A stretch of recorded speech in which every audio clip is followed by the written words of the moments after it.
परमेश्वरलाई स्तुति होस् हामीलाई उहाँको अनुग्रह अनि छत्र छाया दिनुभएको छ र फेरि पनि आज हामी बेलुकी यसरी सम्मिलित भएर उहाँको महिमा गर्ने मौका पाएका छौँ। त्यसकारण जीवित परमेश्वरलाई हामी सबैले धन्यवाद दिनु यो परमेश्वरको दृष्टिकोणमा अति असल हो। आउनुहोस् हामी सबै ताली बजाउने छौँ र हाम्रो परमेश्वरलाई हामी धन्यवाद दिन्छौँ। Praise the Lord, प्रभुले धन्यवाद। र विशेष गरेर म यो घडी वचनमा जानुभन्दा अघि भरे मलाई समय नहुन पनि सक्छ र अहिले विशेष हाम्रो यहाँ पास्टर रेभरेन्ड टिटी शर्माज्यू अनि मेरो तर्फबाट अनि हाम्रो मण्डलीको तर्फबाट हाम्रा विशेष गरेर हङकङ नेपाली जुन यो कर्मनगरी इसाई परिषदका विशेष गरेर सल्लाहकार अनि हाम्रो प्रेसिडेन्ट सेक्रेटरी अनि उहाँका सहकार्यकर्ताहरू र सम्पूर्ण विभिन्न मण्डलीका आदरणीय पास्टर गुरुजन अनि मण्डलीका डिकन्स एल्डर्स र सम्पूर्ण मण्डलीका परिवारहरूलाई हामी विशेष धन्यवाद दिन चाहन्छौँ। तपाईहरूले हामीलाई प्रभुका जन मानिलिनुभयो अनि हामीले दिएका शिक्षाहरूद्वारा विश्वासीहरूले आशिष पाउँछन् भन्ने सम्झेर हामी दुवै भाइलाई निमन्त्रण दिनुभयो र यसरी हामीलाई 23 तारिकदेखि लिएर अनि 28 तारिक आजको यो घडीसम्म तपाईहरूले यो सेवाकाई गर्ने मौका दिनुभएको निम्ति हामी यहाँहरूलाई विशेष गरेर धन्यवाद दिन्छौँ। तपाईहरूले यदि त्यो चाहनुहुन्थ्यो भने हामी आएर यसरी यो सेवाकाईमा प्रेसिडेन्ट सेक्रेटरी सह मेम्बर र सम्पूर्ण पास्टर मण्डलीहरूलाई हामी धेरै धेरै नेपाली भाषामा भन्ने हो भने मुरी मुरी यानि कि गोटी गोटी हामी तपाईहरूलाई धन्यवाद दिन्छौँ। अनि दोस्रो कुरो हामी वचनमा जानुभन्दा अगाडि हजुरहरूलाई अलिकति यो सतर्कको निम्ति म केही कुरा बताउन गइरहेको छु। हामी इसाई गोर्खाली जातिहरूले यानि कि नेपाली जातिहरूले विशेष एउटा कुरा अहिले हालतमा जान्नु परेको कुरा चाहिँ के छ भने शैतान धेरै चलाक छ र त्यसले पहिलाका हाम्रा इसाई नेपाली गोर्खाली दाजुभाइ दिदीबहिनीहरूको बिचमा के गर्यो भन्नुहुन्छ भने जब हाम्रा मानिसहरू प्रभुमा आए अविश्वासीहरूलाई सुर्याएर तिनीहरूलाई पक्राएर कुटेर पिटेर जेलमा हालेर विभिन्न सतावट गर्यो। शैतानको काम थियो। अनि तर जति त्यो काम गर्यो उति इसाईहरूको संख्या बढेको देखेपछि त्यस दुष्टले पनि उसको गर्नुपर्ने कुराहरूलाई फेरि बदलाउ गरेर उसले के गर्यो भने मण्डलीका अगुवाहरू र मण्डलीहरूको बिचमा त्यसले के गर्यो भने भेदभावहरू हालिदिन थाल्यो ताकि यी नेपाली गोर्खाली इसाईहरू चाहिँ नमिलुन् र यिनीहरूको एकता नहोस् र यिनीहरूको सबै कुरा अनेकताले गर्दाखेरि अविश्वासीहरूले चाहिँ यीशुलाई विश्वास नगरून् भनेर त्यसले ठुलो यो एउटा चाबी चलाएको छ। अनि धेरै मान्छेले हिजो आज के भन्छन् भने हामीमा एकता हुनुपर्छ तर कसरी भन्नुहुन्छ भने चाहिँ तपाईँ हामीले आफ्ना मण्डलीका अरू मण्डलीका प्रभुका जनहरूको बढी हामीले इन्साफ गर्नु हुँदैन। हामीमा कतिखेर फुट आउँछ भने जब हामीले एउटा मण्डलीको पास्टरलाई हामी संस्थाको लिडरहरूलाई हामीले दोस्छौँ त्यो मान्छे यस्तो छ त्योसँग मिल्नु हुँदैन है भन्छौँ र अनि हामी त्यसको इन्साफ गर्छौँ र अनि हामी फुट्छौँ। अनि त्यसले गर्दा शैतानले ठुलो मौका दिएर हङकङमा भएका 40,000 भन्दा बढी हाम्रा दाजुभाइ दिदीबहिनीहरूलाई चाहिँ त्यसले प्रभुमा ल्याउनको निम्ति बाधा गर्दछ। र म यहाँहरूलाई यो आजको अन्तिम सेवाकाईमा के भन्न चाहन्छु भने तपाईहरूलाई हाम्रो आन्तरिक हृदयबाट यो एउटा सल्लाह छ कि हामीले कसैको जजमेन्ट नगरौँ, इन्साफ नगरौँ र हामी प्रभुका हातमा उहाँलाई समर्पण गरिदियौँ अनि उहाँहरूको गल्ती त्रुटिलाई बरु प्रार्थना सहित देखाउने तर हामी कहिले पनि शासना कुराले चाहिँ हामीहरू अनेकता भएर नजाने हामी सबै मिल्नुपर्छ। विशेष आमाहरू हङकङमा भएको आमाहरूलाई म सल्लाह दिन्छु आमाहरूले अहिले धेरै प्रार्थना गर्नुपर्नेछ आमाहरूले राति हुन्छ कि दिउँसो हुन्छ कि आफ्नो नजिकको साथीहरूलाई बोलाएर धेरै प्रार्थना गर्नुपर्ने कुराहरू छ। पास्टरहरूले धेरै प्रार्थना गर्नुपर्ने कुरा छ, नभए तपाईँ र म हाँसको पात्र हुन्छौँ। त्यस कारण गर्दा हामीले एकता कायम गर्ने हो भने हामीले अर्काको बढी इन्साफ नगरौँ र इन्साफ गर्ने काम परमेश्वरका हातमा राखिदिउँ। तर हामी परमेश्वरको वचनमा प्रार्थनामा कसरी हुन्छ हाम्रो पछिका कुरा अघिका कुराहरूलाई भुलेर पछि जो ख्रिस्टले दिनुहुने आशिषमय कुराहरू उहाँका वरदान स्वरूपका कुराहरू प्राप्त गर्दै अघि बढ्न हामी कदम चालौँ। यसो गर्यौँ भने हामीले हङकङमा भएका, नेपालमा भएका, अरू राष्ट्रमा भएका हाम्रा हराएका दाजुभाइ दिदीबहिनीहरूको आत्मालाई प्रभु येशू ख्रिस्टमा ल्याएर दिन हामीलाई सजिलो हुन्छ। त्यसकारण म यति भन्दछु र तपाईहरु सबैप्रति मेरो आशा छ कि हजुरहरू हङकङमा भएका सम्पूर्ण मण्डलीको प्रेमको सँगालो, एकताको सँगालो अहिलेदेखि लिएर जबसम्म प्रभु येशू ख्रिस्टको आगमन हुँदैन तबसम्म जारी रहनेछ। आमेन, हालेलुया, परमेश्वरलाई स्तुति होस्। र आउनुहोस् अब हामी यो समय गरेर 3 लोक 14 भुवनको वर्णन पातालदेखि लिएर गएर अनन्तको परमधामसम्मको वर्णन तपाईहरुका बीचमा बताउन गइरहेको छु।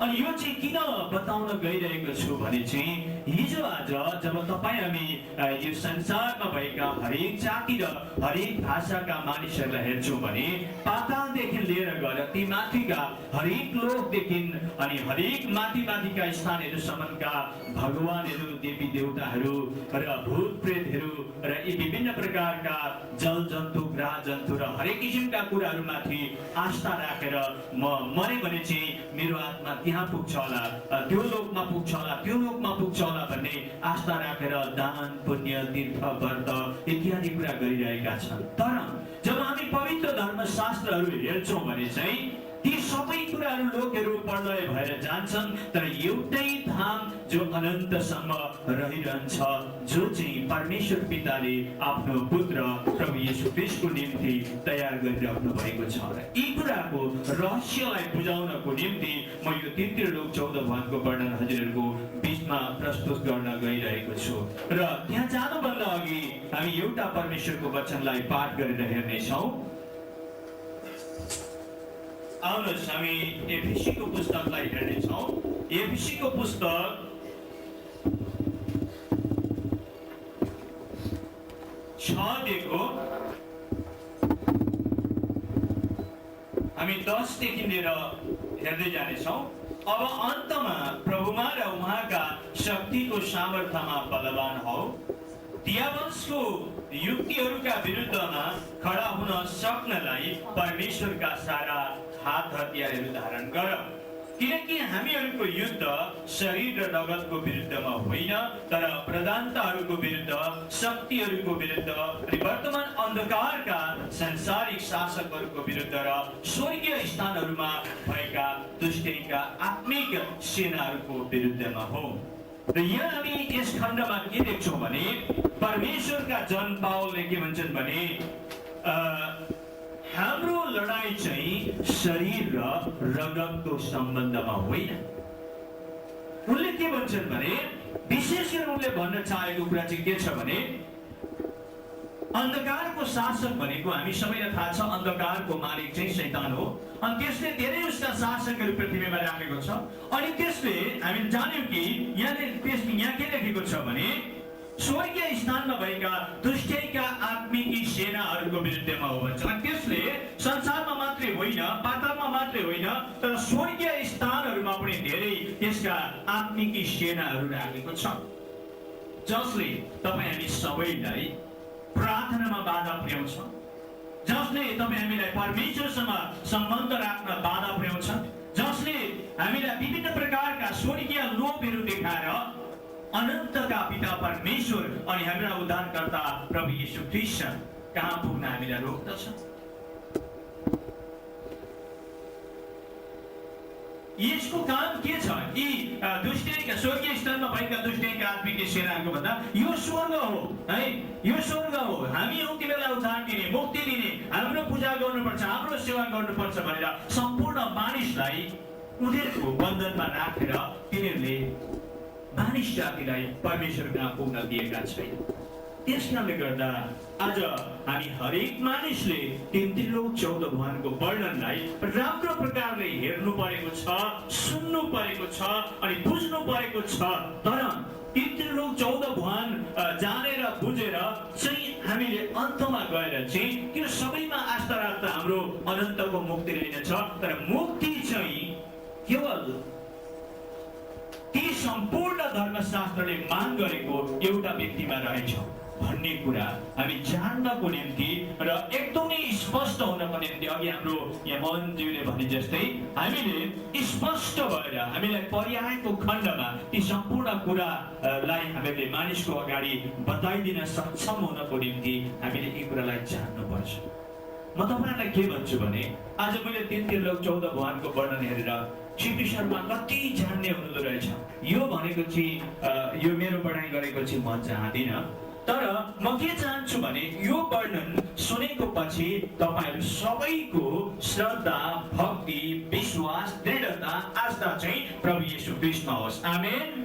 प्रभु येशू ख्रीष्टमा होस्। त्यसको लागि म देखाउँदैछु यो कुराहरू र जो कुरा मलाई मेरो अनजान अवस्थामा परमेश्वर पिताले यी सबै कुराहरू सिकाउनु भयो। मलाई जतिखेर म सिकिरहेको थिएँ मलाई ती कुरा थाहा थिएन। म एक दिन क्रिस्चियन हुन्छु होला अनि यो कुरा मैले मान्छेलाई भन्नुपर्छ होला भन्ने मलाई त्यतिखेर थाहा थिएन। तर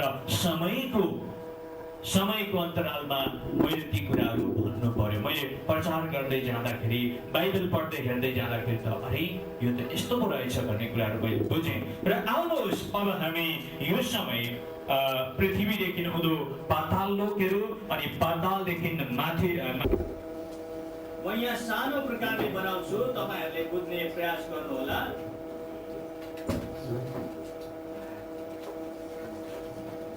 यो पृथ्वी भनेर यहाँ हामीले देख्दै छौँ। मैले यसै बनाएको छु तपाईहरुलाई बुझ्न सजिलो होस् भनेर। यो पृथ्वी भनेर जब हामी हेर्छौँ भने वैदिक धर्मशास्त्रका भनाइहरू एकदमै बेग्लै खालका छन्।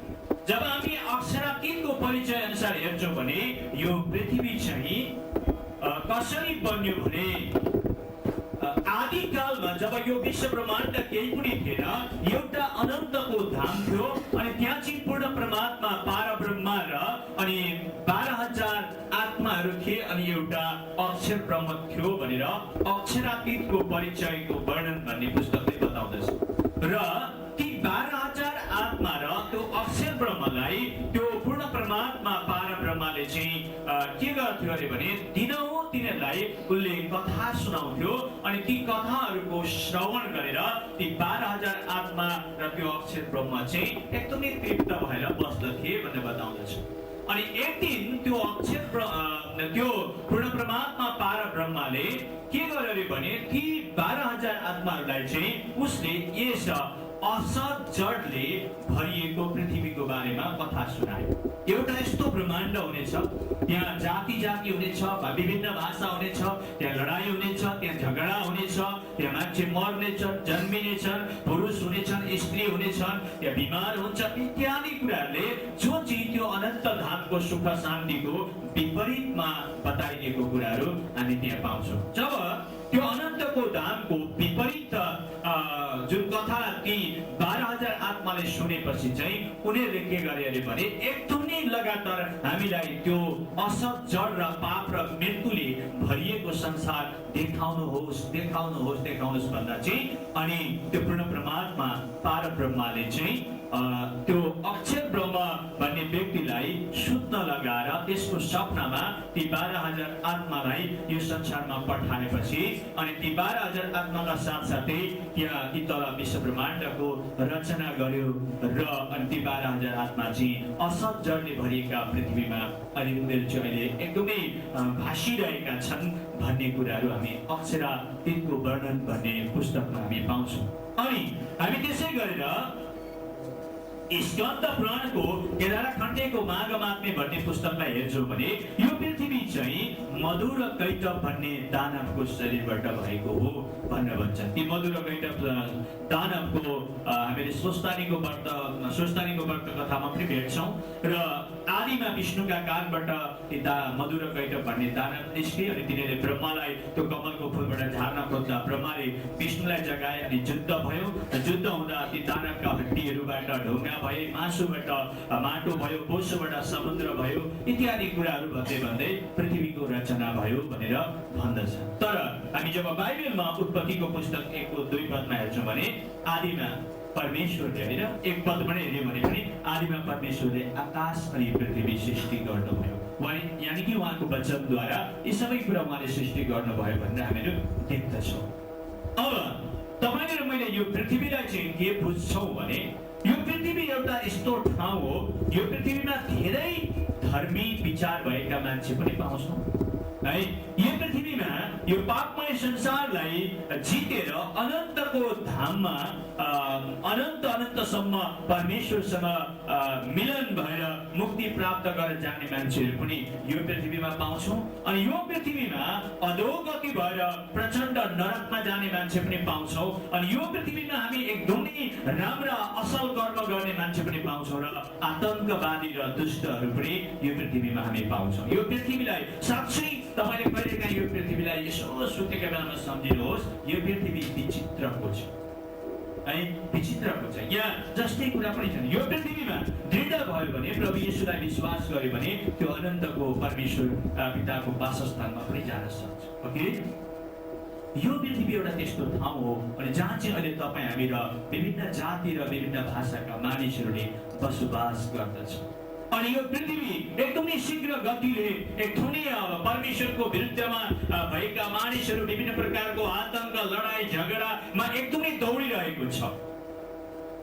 एकजना लेखकले के भनेर लेखेका थिए भने यदि आदिकालमा परमेश्वरले यो पृथ्वीलाई उहाँको योजनामा र उहाँको आज्ञाको एकदमै आज्ञाकारीका रूपमा यो पृथ्वीलाई जग बसाएर राख्नु भएको थिएन भने वैज्ञानिकहरूले भने अनुसार वैज्ञानिकहरूले अहिले के पत्तो लगाएको छ अरे भने यो पृथ्वी 1 घण्टामा 1600 किलोमिटर कुद्दछ।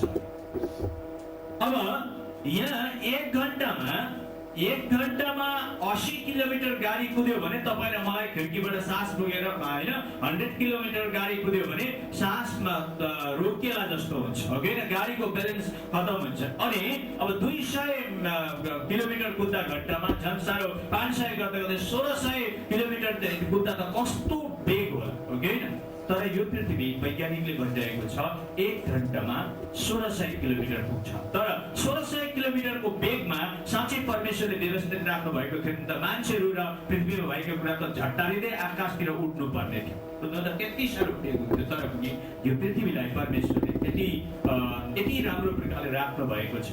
जब त्यस कुरामा हामी जान्छौँ भने हामी अचम्मै हुन्छौँ। तर पनि हामी धेरै अचम्ममा नजाउँ, यो पृथ्वी चाहिँ त्यस्तो ठाउँ हो। र अब हामी पृथ्वीदेखि अलिक तल अरू 7वटा पातालहरू छन्, ती पातालहरूको बारेमा हामी हेर्नेछौँ। तपाईँहरूले लेख्न सक्नुहुन्छ यो पृथ्वी तलदेखि अलिकति पातालहरू छन्।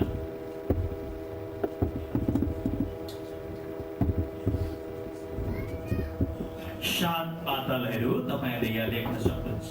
7 पातालहरू।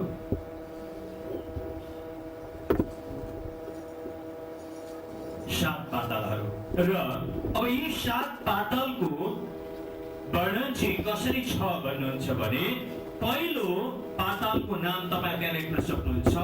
यहाँ अतल हुन्छ, अनि त्यो अतलदेखि वितल हुन्छ, अनि वितलदेखि सुतल हुन्छ, सुतलदेखि चाहिँ हामी तलातल देख्छौँ, तलातलदेखि महातल, महातलदेखि रसातल अनि पाताललाई देख्छौँ। यी 7वटा यहाँ पातालहरू छन्। अनि यी 7वटा पातालहरूलाई कसरी वर्णन गरेको छ भने म अलिकति तपाईँलाई बताउन चाहन्छु। यो पहिलो पाताल छ यो पृथ्वी तल, यस पातालमा चाहिँ यहाँ बल नामको दानव बस्दछ र यसले 96 प्रकारका मायाहरूलाई त्यो ठाउँमा रचना गर्दछ र अनि पृथ्वीमा फ्याँकिदिन्छ र त्यो मायाजलमा मान्छेहरू परेर अनि परमेश्वरसम्म यानि कि प्रभु येशू ख्रीष्टसम्म पुग्न सक्दैन है। त्यो मायावी हो अनि त्यसले मायाको रचना गर्दछ। र दोस्रोलाई वितल भन्छ, तपाईँले लेख्न सक्नुहुन्छ वितल। अनि यो वितल भनेको चाहिँ यहाँ चाहिँ हटाकेश्वर महादेव आफ्ना भूतगण सहित बस्दछ भनेर भनेको छ है। महादेवका स्थानहरू पनि धेरैवटा छ। अब जस्तै माथि कैलाश पर्वतमा पनि छ, पृथ्वीमा पनि छ भने पातालमा पनि छ। अनि त्यहाँदेखि तल्लो स्थानमा गयो भने सुतल भन्छ। यो सुतल भन्नेमा चाहिँ बलिराजा र उसका परिवारहरू बस्दछन्। पहिला जब हामीले महाभारतमा हेर्यौँ भने, सुखसागरमा हेर्यौँ भने के भेट्छौँ भने एकचोटि बलिराजा धेरै धनी, मानी, इज्जती र एकदमै उसले धेरै नाम कमाएको राजा थियो। र पछि विष्णुले आएर अब यो कतिको एउटा आज्ञाकारी र यो चाहिँ एउटा मलाई भक्तिभाव गर्ने व्यक्ति रहेछ भनेर परीक्षा गर्नको निम्ति उसले बलिराजालाई भन्छ। बाहुनको रूप धारेर विष्णुले, बलिराजा मलाई तपाईँले 3 पद जमिन दिनुपर्छ। अनि बलिराजाले भन्छ हुन्छ नि, अझै धेरै माग्नुहोस् न, म दिन्छु। होइन, बलिराजा 3 पद भइहाल्छ भन्दाखेरि हुन्छ भनेर प्रतिज्ञा गर्यो। अनि पछि विष्णुले आफ्नो देहलाई बढाएर एउटा पदले चाहिँ खुट्टाले चाहिँ पृथ्वी ढाकिदियो, अर्को खुट्टाले चाहिँ आकाश ढाकिदिएर, अनि अर्को खुट्टा चाहिँ अब कहाँ राख्नु त, 3 पद मागेको थियो, उसले कहीँ दिन नसक्दा मेरै टाउकोमा राखिदिनुहोस् भन्दा पताल खसाएको थियो भन्नुहुन्छ है। यो वैदिक धर्मशास्त्रको कुरा हो। र त्यहाँ चाहिँ त्यो बलिराजा बस्छ सुतल भन्ने ठाउँमा।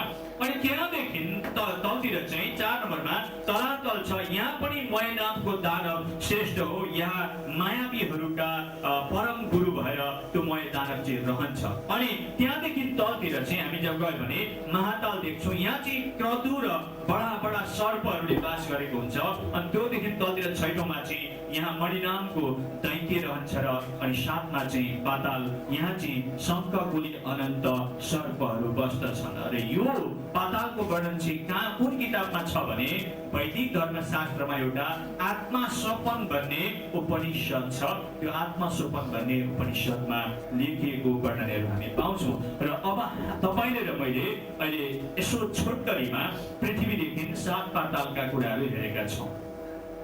अब मैले यो 7 पातालका कुराहरू किन राखेँ भन्ने कुराको रहस्य चाहिँ हामी भरे नै हेर्नेछौँ। अहिले चाहिँ हामी यसरी नै हेर्दै अघि बढेर जान्छौँ। र यो पृथ्वीदेखि अब अलिकति माथि जाँदा यहाँ एउटा लोक छ। यस लोकको नाम चाहिँ यमलोक हो। यमलोक। र यस यमलोकको अधिपति चाहिँ यमराज हो। र यो यमराजले उसका दूतहरू सहित त्यो ठाउँमा राज्य गरेर बसेको हुन्छ। अनि यसको काम चाहिँ के हो भने यो यमराजले पृथ्वीमा भएका मानिसहरूलाई उसका दूतद्वारा मृत्यु खटाउँछ। अनि मृत्युमा परेका मानिसहरूलाई उसका दूतद्वारा पक्रेर लिएर आउँछ।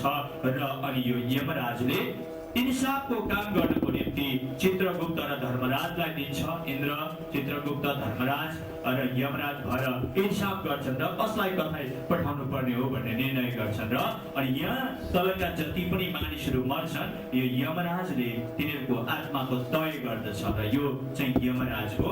र यो यमलोकदेखि अलि माथि गयो भने हामीले फेरि अर्को लोक भेट्छौँ जसलाई चाहिँ स्वर्गलोक भनिन्छ, यानि कि इन्द्रलोक पनि भनिन्छ। र यो स्वर्गलोक या इन्द्रलोकको अधिपति चाहिँ विष्णु, इन्द्र आफै हो। र यो स्वर्गलोक यानि कि इन्द्रलोक चाहिँ कस्तो छ भने यहाँ चाहिँ स्वर्गदूतहरू, अनि स्वर्गका परीहरू, अप्सराहरू, धर्मी मानिसहरू, ऋषिमणि, तपस्वीहरू, पुण्य कमाउने व्यक्तिहरू गएर यो ठाउँमा बस्छन्। अनि यो ठाउँमा तिनीहरूले पुण्य पाउन्जेली मात्रै त्यो ठाउँमा गएर तिनीहरू बस्छन्। र पुण्य सकेपछि चाहिँ तिनीहरू फर्केर आउनुपर्छ। किनभने यो बीचमा चाहिँ यहाँ चाहिँ एउटा चित्रगुप्त, धर्मराज, इन्द्र, यमराज भएर इन्साफ गर्दछन्। र इन्साफ गर्दा जति मानिसले दान, पुण्य, तीर्थ, व्रतहरू गरेका हुन्छन् र धर्मशास्त्र अनुसारको तिनीहरू धर्म कार्य गर्दै बसेका हुन्छन्, ती मानिसहरूको आत्मालाई चाहिँ के गर्छन् भने यहाँ इन्द्रलोकमा पुण्य भोग्नको निम्ति पठाइदिन्छन्। तर जति धर्मशास्त्रको विपरीतमा जीवन बिताउने आतंकवादीहरू, देशद्रोहीहरू, लडाईँ झगडा मन पराउने, चोर्ने, लुट्ने, ठग्ने काम गर्ने व्यक्तिहरू चाहिँ इन्साफ भएपछि यो ठाउँमा यहाँ एउटा नरक कुण्ड छ। अनि त्यो नरक कुण्डमा तिनीहरूलाई हालिन्छ। तर यो नरक कुण्ड चाहिँ विभिन्न प्रकारको छ, एउटै खालको अग्निमय नरककुण्ड छैन। यहाँ चाहिँ कोही ठाउँमा कराईमा तेल पाकिरहेको छ, कोही ठाउँमा पिञ्जडाभित्र चराहरू छन् त्यहाँ हालिदिने, कोही ठाउँमा त्यो बडा बडा गोरु गाडी जस्तामा सामान लाँदैको हुन्छ अनि ती पापी मान्छेले तान्नु पर्ने, कोही ठाउँमा आराले रेटिरहेका, कोही ठाउँमा अजिङ्गर सापले डसिरहेका इत्यादि प्रकारको नरक हुन्छ। र त्यो नरकमा चाहिँ को मान्छे पर्छन् भने जो मान्छे पृथ्वीमा धर्मशास्त्रको विपरीतमा जीवन बिताउँदछन्, जसले चाहिँ संसारमा नराम्रो कर्महरू गर्दै जीवन बिताउँदछन्, त्यस्ता व्यक्तिहरू चाहिँ त्यो नरकमा पर्छन्। अनि तिनीहरूको नरकमा परेर जब फेरि उनीहरूको पाप भोगिसकेपछि चाहिँ उनीहरू फेरि यो पृथ्वीमा आउँछन् भनेर त्यहाँ लेखेको छ गरुड पुराणले। कसरी आउँछन् अरे भने चाहिँ यो नरकबाट फर्केर आउने आत्माहरू चाहिँ धेरै तामसीहरू हुन्छन् र जुन चाहिँ स्त्रीको उसको मन्त्री बिमार भएको 3 दिनको दिन यदि कुनै पुरुषसँग उनीहरूको संसर्ग हुन्छ भने चाहिँ त्यो समयमा चाहिँ त्यो नरकबाट फर्केर आएका आत्माहरू चाहिँ त्यहाँ स्त्रीको गर्भमा प्रवेश गर्छन् र तिनीहरू जन्मेपछि आतङ्ककारी विभिन्न प्रकारका हुन्छन्। तर यो स्वर्गबाट पुण्य भोगेर फर्केर आएका मान्छेहरू चाहिँ जब पृथ्वीमा आउँछन् भने चाहिँ तिनीहरू चाहिँ पुण्यवान हुन्छन्, ज्ञानी हुन्छन्, बुद्धिमान हुन्छन्, समाजसेवक हुन्छन्, त्यस्तै हुन्छन्। र तर तिनीहरूको 84 लाख योनिको चक्करको कर्म हुँदैन, तिनीहरू पुण्य कमाउँछन् अनि फेरि पुण्य भोग्न माथि जानुपर्छ, त्यस्तै चलिरहन्छ। अनि पनि जन्मनु, अनि पनि मर्नु, अनि पनि गई गर्भतिर पर्नु भन्ने कुराहरूको चक्कर चाहिँ तिनीहरूको जीवनबाट सकिँदैन। र यो स्वर्गलोक या इन्द्रलोक भनेको चाहिँ कस्तो हो भने हाम्रो आदरणीय पास्टर राजु बरालज्यूलाई म सोध्दछु, हङकङमा सबैभन्दा नामी होटलको नाम चाहिँ के हो? पेनिन्सुला है, पेनिन्स होटल रहेछ। र अब त्यसमा त्यो होटल कस्तो छ मलाई भन्दा तपाईहरु सबैलाई हङकङवासी हाम्रो दाजुभाइ दिदीबहिनीलाई थाहा छ। त्यो होटलमा चाहिँ तपाईहरुले एउटा अनुभव गर्नुहोस्, त्यहाँ जबसम्म तपाई र मेरो पकेटमा चाहिँ डलर हुन्छ तबसम्म हामीले जे पनि आइस गर्न सक्छौं। ल मलाई यस्तो चाहियो भनेपछि ठक्कै आयो हैन, मलाई हाउजको टिकट चाहियो ठक्कै आयो, मलाई ट्याक्सी चाहियो ठक्कै आयो, म यहाँबाट उता जान्छु सबै पैसा छ भने त्यस होटलमा हामी आइस गर्न सक्छौं। तर पैसा सकिएपछि चाहिँ हामी फेरि पैसा कमाउन आफ्नो गाउँ ठाउँमा जानु पर्दछ हैन। अनि यो इन्द्रलोक भनेको पनि त्यस्तै हो, पुण्य छौन्जेल यहाँ बस्न पाइन्छ अनि पुण्य सकेपछि फेरि पुण्य कमाउन पृथ्वीमा आउनु पर्दछ। र यी लोकहरूको बीचमा यो यमलोक र इन्द्रलोकको बीचमा अरु धेरै लोकहरू छन्, 16 लोकहरू छन् जसलाई चाहिँ ती शाखा लोकहरू भनेर भन्छ, जो हाँगाहरू भन्छ, जहाँ चाहिँ त्यहाँ पछि मान्छे मरेपछि चाहिँ आत्माहरू तडपिँदै हिँड्ने डुल्ने कति लोक यसको बीचमा छन्, कति लोक यहाँ छन्, जनलोक, मर्सीलोक, तपलोक भन्ने विभिन्न लोकहरू छन् त्यहाँ। तर ती लोक मैले व्याख्या गरेन किनकि ती सबै यिनै लोकहरूका शाखाहरू हुन्। र यो इन्द्रलोकदेखि माथि गयो भने फेरि हामीले अर्को एउटा लोक देख्छौँ, यो चाहिँ यसलाई चाहिँ ब्रह्मलोक भनिन्छ।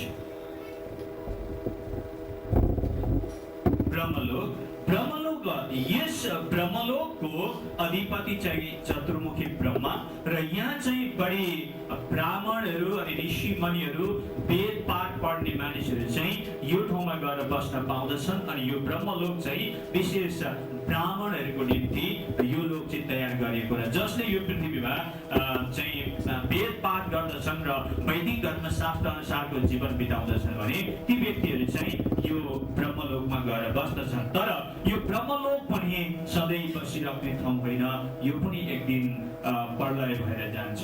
र यो ब्रह्मलोकदेखि अनि माथि जब हामी हेर्दै जान्छौँ भने यहाँ फेरि अर्को लोक हामी भेट्छौँ जसलाई चाहिँ शिवलोक भनिन्छ। अनि यो शिवलोकको अधिपति चाहिँ शिव, अनि यहाँ चाहिँ पार्वती अनि गणेश अनि भूत प्रेत नन्दी भृङ्गी चौसठी योगिनी डङ्किनी शङ्किनी सबै यहाँ बास गर्दछन् भनेर स्कन्द पुराणको केदार खड्डीको माघ मान्ते भन्ने पुस्तकले बताउँदछ। र यो शिवलोक हो र यो शिवलोकमा हामीले एउटा कुरो के अनुभव गर्छ भने जहाँ भूत प्रेत नन्दी भृङ्गीहरू यस्ता डङ्किनीहरू शङ्किनीहरू बस्छन् भने तपाईले र मैले आजीवन भरि शिवको भक्ति गरेर तपाईँ र मेरो आत्मा चाहिँ यदि यो शिवलोकमा गयो भने कहाँ भूत प्रेतसँग बस्दा तपाईँ र मलाई शान्ति मुक्ति हुन्छ र कहिल्यै पनि हुँदैन है। यो चाहिँ त्यस्तै एउटा लोक हो। र यहाँ एकखेप के भएको छ भने महेश्वर तन्त्र उपनिषदको आधारमा पार्वतीले एक दिन शिवलाई एउटा कुरा सोधेको छ। महादेव तपाईँ त तीन त्रिलोक 14 भुवनमा सबैभन्दा ठुलो भगवान हुनुहुन्छ।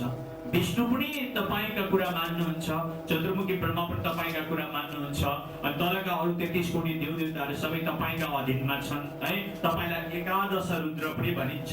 त फेरि तपाईँ चाहिँ यो माझको आँखो र हातमा माला लिएर चाहिँ कसको जप गर्नुहुन्छ भनेर पार्वतीले सोध्दा महादेवले के भन्छन् भने पार्वती यो कुरा त गोप्य छ, म बताउन चाहदिन भन्दा पार्वतीले फेरि भन्छन् अरे तपाईँ श्रीमान हुनुहुन्छ, म श्रीमती हो। पुरुष र स्त्रीको बीचमा पनि पति र पत्नीको बीचमा पनि कुनै त्यस्तो गोप्य हुन्छ र भनेर भन्दाखेरि महादेवले के भने यो शिवलोकमा चाहिँ म तिमीलाई त्यो मैले जप तप गरेको ईश्वरको बारेमा वर्णन गर्न सक्दिनँ, किनभने यहाँ चाहिँ भूत प्रेतहरू छन्, यिनीहरूले पनि सुन्छन्। र यदि तिमी सुन्नै चाहन्छौ भने चाहिँ यहाँ यो शिवलोक र ब्रह्मलोकको बीचमा एउटा द्रोणाचल भन्ने पर्वत छ, अनि यो पर्वतमा गएर म तिमीलाई बताउँछु भनेर अनि महादेवले यो शिवलोकदेखि लिएर गएर यो द्रोणाचल भन्ने पर्वतमा जहाँ चाहिँ नवदुर्गा देवी भवानीहरूको स्थान हो त्यो ठाउँमा लगेर उहाँले कथा सुनाउन थाल्छ।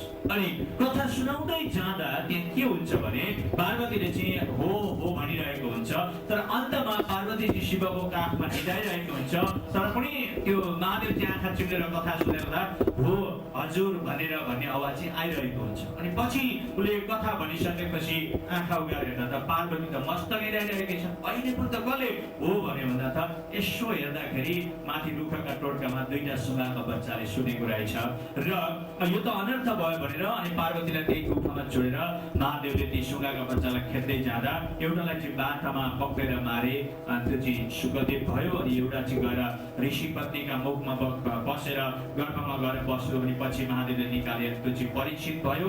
अनि सुखदेवले चाहिँ वेदको रचना गर्नु पर्थ्यो, किनकि महादेवले त्यो जुन सम्पूर्ण वेद धर्मशास्त्रको सारांशको रूपमा जुन कथा सुनाएको थियो, तर सुखदेवले पनि सकेन। पछि पारसले पनि नसकेपछि अनि वेद व्यासले पछि देख्यो भने त्यो सुगाबाट त्यसरी चाहिँ आएको हो वैदिक धर्मशास्त्र जो चाहिँ त्यो गुफामा महादेवले भनेको भन्ने कुराहरू पनि पाउँछौँ। र मैले त्यो कथा हजुरहरूलाई भन्न चाहेको चाहिँ यदि पार्वतीले पनि त्यो अमर कथा र अनन्त जीवनको कथा यो कैलाश पर्वतमा सुन्नै पाउँदैनन् भने अनन्त जीवनको आशा राखेर जाने मान्छेको गतिविधि चाहिँ के हुन्छ होइन।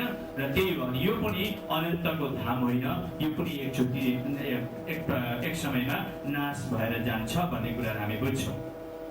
अनि यो शिवदेव लोकदेखि अझै माथि गयो भने फेरि हामीले अर्को एउटा लोक देख्छौँ जसलाई चाहिँ विष्णु लोक भनिन्छ। विष्णु लोक भनिन्छ। अनि यो विष्णु लोकको अधिपति चाहिँ विष्णु आफै नै हो र यहाँ विष्णु, लक्ष्मी, गरुड अनि विष्णुका भक्तहरू यो पृथ्वीमा जतिले विष्णुको जप तप गरेर विष्णुको पूजा पाठ गरेर विष्णुका भक्त भएर आफ्नो जीवन बिताउनेहरू मरेपछि अनि वैकुण्ठवासी विष्णुले आफ्ना दूतहरू पठाउँछ र यमदूतका हातमा पर्न नदिकन विष्णुका दूतहरूले गएर त्यसको आत्मालाई यहाँ ल्याउँछन्। अनि जो व्यक्ति वैकुण्ठमा आइपुग्छ त्यो व्यक्ति चाहिँ फेरि पुनर्फर्केर पृथ्वीमा जाँदैन भन्ने वैदिक धर्मशास्त्रको विचार छ है। अनि त्यसकारणले पृथ्वीमा यो पापमय संसारमा असत जडले भरिएको संसारमा आउनु पर्दैन वैकुण्ठ पुगेपछि भनेको कारणले गर्दा आज यो वैकुण्ठ पुग्नको निम्ति विभिन्न सम्प्रदायका गुरुहरू, विभिन्न प्रकारका ऋषि मुनिहरू, विभिन्न प्रकारको पूजा पाठ धर्महरू इत्यादि भइरहेको छ।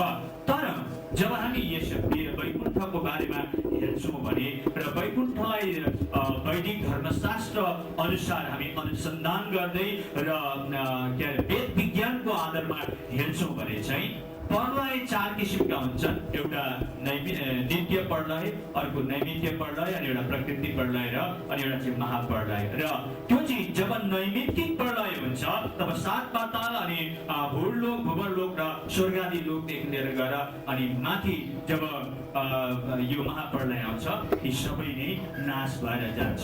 अनि महोपनिषदको 52 पदले भन्छ यथा ब्रह्मा विष्णुश्च रुद्रश्च सर्वभूत जायत नाशमेवानुधावन्ति शालिनानव बाणवम्। यी ब्रह्मा विष्णु महेशको पनि एक दिन लय हुने हुन्छ, कारण यिनीहरू सृष्टि गरिएका प्राणी हुन् भनेर भन्छ। र अनि वैकुण्ठमा पुगेपछि यो संसारमा त आउनु पर्दैन, तर जब यो प्रलय महाप्रलय हुन्छ त्यतिखेर यो वैकुण्ठ पनि नाश हुन्छ भनेर बताएको छ। अब यो वैकुण्ठको दायाँ बायाँमा चाहिँ यहाँ चाहिँ के छ भने चन्द्र अनि सूर्य पनि हामी देख्दछौँ। चन्द्र अनि यतापट्टि चाहिँ अब हामीहरू सूर्य पनि भएको हामी देख्छौँ। र यहाँ चाहिँ के हुन्छ भने वैकुण्ठमा उज्यालो भयो भने पृथ्वीमा नै उज्यालो हुन्छ, र वैकुण्ठमा रात पर्यो भने पृथ्वीमा रात पर्छ, किनभने यहाँसम्म चाहिँ चन्द्र र सूर्यले प्रभुत्व गरेको छ। तपाईँहरूले कहिलेकाहीँ फोटोमा पनि हेर्नुहोस्, महादेवको यतापट्टि जुम लागिरहेको देखिन्छ होइन, अनि इत्यादि कुराहरू देखिन्छ, यसो त्यहाँ भइरहेको। र यहाँसम्म चन्द्र सूर्यको प्रकाश हुन्छ, र जहाँसम्म वैदिक धर्मशास्त्र श्रीमद् भागवत गीताको 15 अध्यायको 6 पदमा हो भने जहाँसम्म चन्द्र सूर्यले प्रकाश गर्दछ त्यो चाहिँ अनन्तको धाम होइन, त्यहाँ त्यो चाहिँ प्रलय हुँदा नाश हुन्छ भनेर बताउँदछ। र यहाँदेखि अब हामी माथि गयो भने एउटा स्थान पाउँछौँ, त्यो स्थानको नाम चाहिँ 7 शून्यहरू भन्छ। यहाँ चाहिँ 7 शून्यहरू छ। अब यो बोर्ड सानो भएको कारणले मैले तपाईँलाई यसरी बताउनु पर्छ। यहाँ 7 शून्यहरू छन्, 7 शून्यहरू। र यो 7 शून्यहरू चाहिँ यहाँ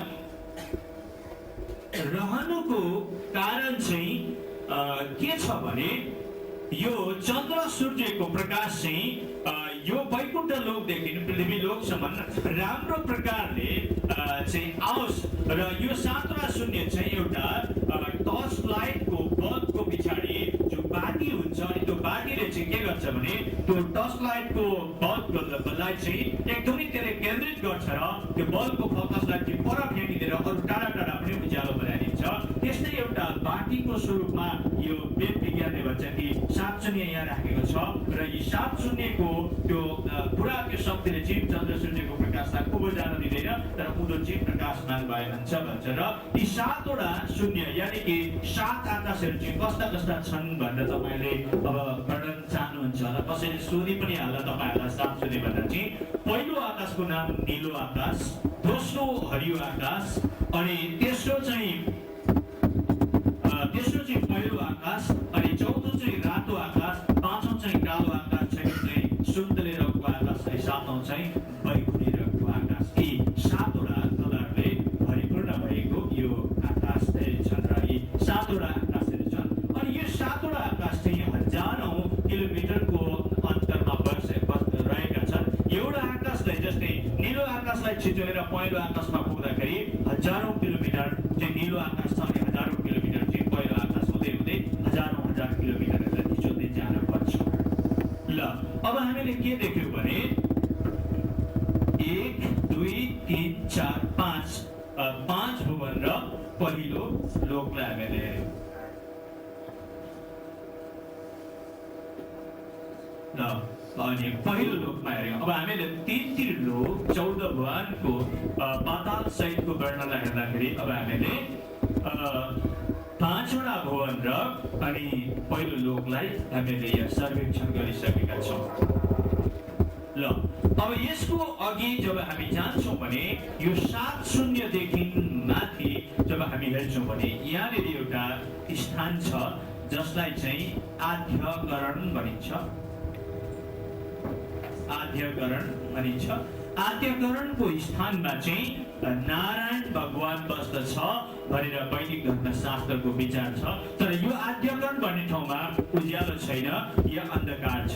त्यसकारणले यो आद्यकरणदेखि लिएर तल पृथ्वीसम्मका मानिसहरूले जब त्यो सत्यनारायण भगवानको जप तप गर्छन् र पूजापाठ गर्छन् भने दिउँसो गर्नु हुँदैन, राति गर्नुपर्छ, किनभने त्यो अन्धकारमा बसेको छ। अनि यहाँ पृथ्वीमा पूजा गर्दा पनि जब सत्यनारायणको पूजा लगाइन्छ उनीहरूले जब तारा उदाएपछि आउनुपर्छ भन्छन्, अनि रातभरि पूजा लाउँछन्, कथा सुन्छन्, उज्यालो हुने साथै त्यो सबै कुरा जग्गाहरूलाई उठाएर लिङ्ग सहित नदीमा सिलाउन जान्छन्। अनि यो चाहिँ आद्यकरण हो, अनि यहाँ सत्यनारायण भगवान बस्दछ। अनि जुन ठाउँमा आदिकालदेखि अँध्यारो छ अनि भविष्यमा पनि अँध्यारै रहिरहन्छ र अन्धकार रहिरहेको शान्ति अनि मुक्ति पाउने ठाउँ होइन। अनि नारायणले पनि आफैले पनि उद्धार अनि मुक्ति प्राप्त गर्नको निम्ति जप तप गरेको हामी पाउँदछौँ र यसको नाउँ चाहिँ आज्ञाकरण हो। र जब हामी आज्ञाकरणदेखि अलि माथि जान्छौँ भने यहाँ चाहिँ हामीले के देख्छौँ भने फेरि अष्टावरण भन्ने ठाउँलाई देख्छौँ। अष्टावरण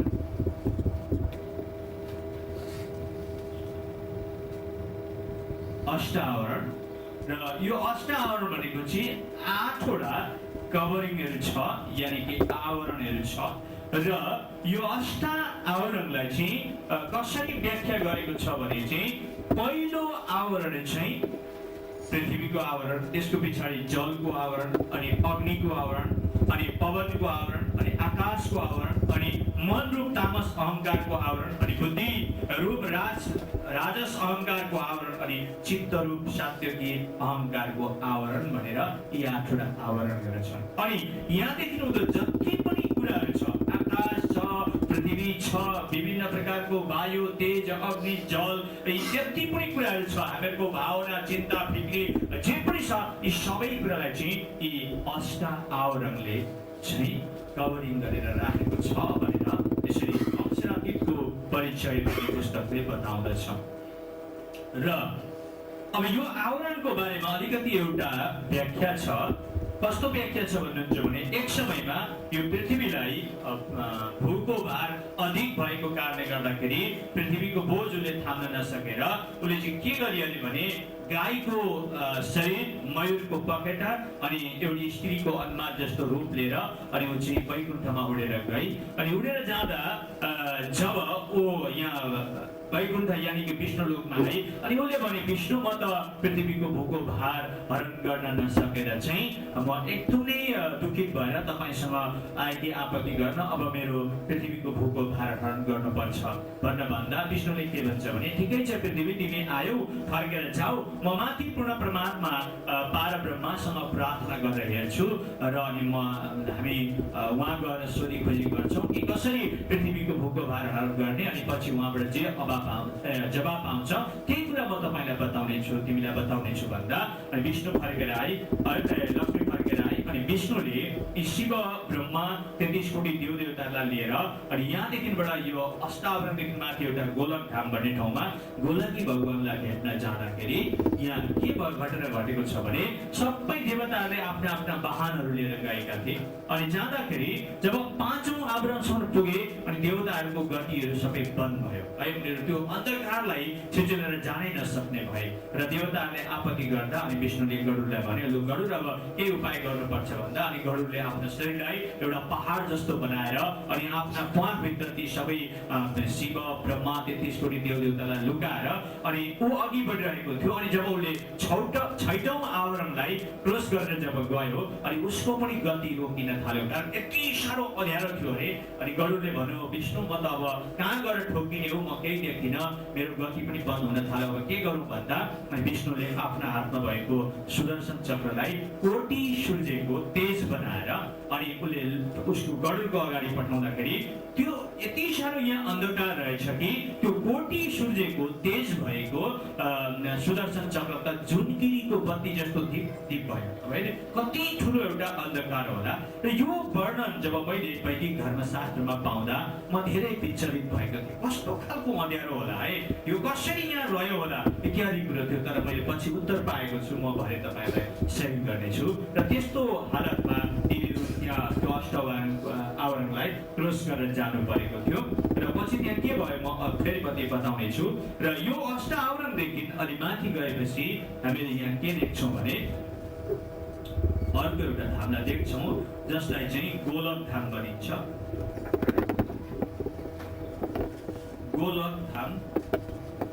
गोलक धाम भन्छ। अनि यहाँ चाहिँ गोलकी भगवान बस्दछ। अनि यो गोलक धाम चाहिँ एउटा एकदमै अचम्म प्रकारको दृश्य भएको धाम छ, किनकि यहाँ कतैबाट एउटा ज्योति आएर यस धामलाई चाहिँ उज्यालो गराइरहेको छ है। कतिपय एउटा ज्योति आएर यो धामलाई उज्यालो गराइरहेको छ। अनि यहाँ भएका सम्पूर्ण जीव जीवात्माहरू चाहिँ बाल्य किशोराङ्गम अवस्थाका यानि कि बाल्य अवस्थाका छन् भन्छ। सबैलाई हेऱ्यो भने 7 वर्षका नानी बालबच्चा जस्ता देखिन्छ। त्यहाँ पशु प्राणी पनि छन्, रुखपातहरू छ, सबै खोलानालाहरू छन्, तर सबै साना साना छन् भनेर भनेको छ, बाल्य अवस्थाका छन् भनेको। र यहाँ चाहिँ एउटा कहीँबाट ज्योति आएर त्यहाँ चाहिँ उज्यालो छ अनि त्यहाँका प्राणीहरू सबै चलन गर्छन्, हलचल गर्दछन्, जीवित प्राणीहरू छन् र सबै बाल्य अवस्थाका छन् भनेर बताउँछ। र जब ती ब्रह्मा विष्णु महेश्वर 33 कोटी देवताहरूले ती आव्रकहरूलाई क्रोस गरेर यहाँ पुगे र अनि उनीहरूले गोलकी भगवानको स्तुति प्रशंसा गर्दै खुसी पारेपछि अनि गोलकी भगवानले सोध्छ कि तपाईँहरू किन आउनुभयो विष्णु भन्दा अनि विष्णुले अघि पृथ्वीसँग भएको घटनाको कुरा सबै बताउँदाखेरि अनि हजुरसँग म सल्लाह लिन आएको, अब मैले पृथ्वीको भूको भार हरण गर्नको निम्ति चाहिँ के गर्नुपर्छ भन्दा त्यतिखेर गोलकी भगवानले विष्णु शिव चतुर्मुखी ब्रह्मा र 33 कोटी देवताहरूलाई बोलाएर भन्छ ठिकै छ तपाईहरू आउनुभयो, म धेरै खुसी छु, तर म पनि पूर्ण परमात्मा परब्रह्म परमेश्वरसँग प्रार्थना गरेर सोध्छु अनि उहाँबाट के जवाब आउँछ त्यही कुरो म बताउँछु भन्दाखेरि त्यतिखेर गोलकी भगवानले त्यसो भन्दा विष्णुले के भनेको छ त्यहाँ भने के तपाईँ नि अनि पूर्ण परमात्मा परब्रह्म परमेश्वर हुनुहुन्छ होइन र भन्दा त होइन, म त प्रतिबिम्ब मात्रै हुँ, यानी कि रिफ्लेक्सन मात्रै हुँ। माथिबाट कसैले मलाई प्रतिबिम्ब गरिरहेको छ, जब उसले त्यो प्रतिबिम्ब गरेको स्विचलाई अफ गरिदिन्छ भने चाहिँ म चाहिँ यहाँबाट हराइहाल्छु, म त पूर्ण परमात्मा परमेश्वर होइन भन्दा त्यतिखेर विष्णुले यो ठाउँमा के भनेको छ भने ईश्वरको लीला के हो भनेर विष्णु पनि फर्केर आएको छ है, फर्केर आएको छ। अनि त्यतिखेर माथिबाट आवाज नपाइकन पछि उसको कृष्णको अवतार भयो, तर पनि संसारमा त्यहाँ भयो र माथिबाट सही आवाज नपाएको कारणले पापको हरण गर्न सकेन, लडाइँ गर्नु पर्यो, झगडा गर्नु पर्यो, कल गर्नु पर्यो, छल गर्नु पर्यो, आफै पनि पापमा पर्नु पर्यो, इत्यादि कुराहरू भएको छ। अब हामी त्यता पनि नजाउँ, हामी त्रिलोक 14 भुवनको सर्वेक्षण गर्दैछौँ र हामीहरू गोलकधाममा पुगेका छौँ। र अब यो गोलकधामदेखि जब अलिकति हामी माथि आउँछौँ भने फेरि अर्को एउटा धामलाई हेर्छौँ र त्यो धामको नाम चाहिँ के भनेको छ भने गोलकधामदेखि अलि माथि गएपछि सुमङ्गला शक्ति भनेर है, सुमङ्गला शक्ति भनेर भनेको छ। र यो सुमङ्गला शक्ति भनेको चाहिँ वैदिक धर्मशास्त्र अनुसार यसलाई आदि शक्ति भनेको छ र यो चाहिँ नवदुर्गा भवानीहरूको पनि एउटा आदि शक्ति हो। यसकै शक्तिबाट पछि उनीहरू पनि तल ब्रह्मा विष्णु महेश्वरको मुखबाट आगो भएर निस्केर सृष्टि भएका हुन् भनेको छ। अनि यो सुमङ्गला शक्तिलाई वैदिक धर्मशास्त्रले के भन्छ भने यति साह्रो शक्तिशाली छ, यसले पृथ्वीका सम्पूर्ण राजाहरूलाई, सम्पूर्ण भाषाहरूलाई, सम्पूर्ण सम्राटहरूलाई पनि यसले आफ्नो बसमा राख्दैछ।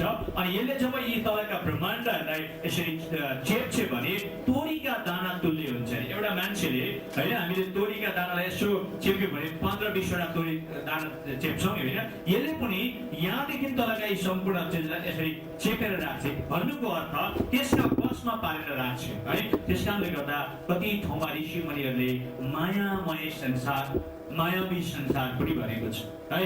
र यो चाहिँ सुमङ्गला शक्ति हो। र यो सुमङ्गला शक्तिदेखि जब हामी अलिकति अघि जान्छौँ भने अर्को एउटा स्थान भेटिन्छ, त्यो चाहिँ काल निरञ्जनको स्थान भन्छ। काल निरञ्जन ल काल निरञ्जनको स्थान भन्छ। र यो काल निरञ्जन चाहिँ यो यति माथि छ अनि यसले यो काल निरञ्जनदेखि तलका जति पनि लोकहरू छन् अनि पृथ्वी र पातालसम्म पनि मृत्यु पठाउने काम चाहिँ यो काल निरञ्जनले गर्छ भनेको छ। यसले माथिबाट मृत्युको तय गर्छ अनि तल मृत्यु आउँछ। त्यसकारणले गर्दाखेरि त्यहाँ तलका त्यो सुमङ्गला शक्ति, गोलकी भगवान, सत्यनारायण अनि विष्णु, शिव, ब्रह्मा अनि 33 कोटी देवदेवता, इन्द्र, ब्रह्मा कसैले पनि मृत्युलाई टाल्न सक्दैनन्। अनि यिनीहरूले के भन्छन् भने हुने हारा कुरो हुनेछ नि किजी, डर्दैन केही गरी भन्छन्। हुने हारा कुरा रह्यो भइरहन्छ, त्यो डर्दैन भन्छन्। किनभने यी सबैभन्दा पनि काल चाहिँ यहाँ शक्तिशाली भएर माथि बसेको छ अनि यसले चाहिँ मृत्युलाई हटाउँछ भनेर भन्छ। र त्यो काल निरञ्जनदेखि अलि माथि आयो भने फेरि हामीले अर्को एउटा धाम भेट्छौँ जसलाई चाहिँ चार वेदका ऋचाहरू भनेर भनिन्छ। ऋचाहरू, चार वेदका ऋचाहरू भन्छ।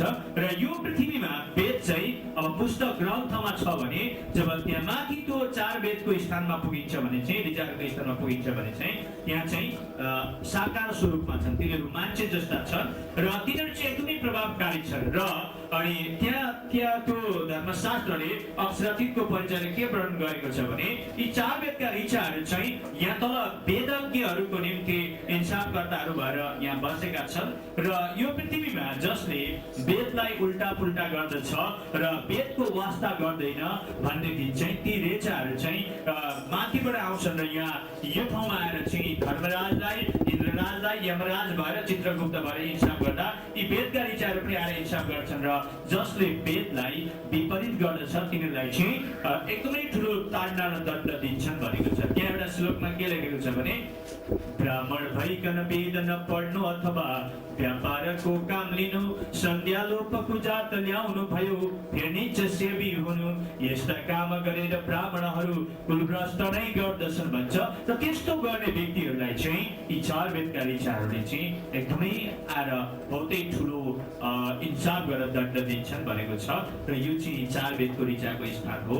र यति माथि चार वेदको ऋचाहरूको स्थान भएको कारणले गर्दा ऋषिमुनिहरूले अनि वेदर्षिहरूले, तपोदर्शीहरूले चाहिँ सबैभन्दा पुरानो धर्म र सबैभन्दा माथि भएको धर्म चाहिँ हिन्दू धर्म हो भनेर पनि घोषणा गरेका छन्। किनभने उनीहरूले चाहिँ यसरी सर्वेक्षण गर्न जाँदा चाहिँ चार वेदका ऋचाहरूलाई त्यहाँ भेटाएका छन् भन्ने उनीहरूको विचारहरू छ। यानि कि वैदिक धर्मशास्त्र आलम्बीहरूको विचारहरू छ।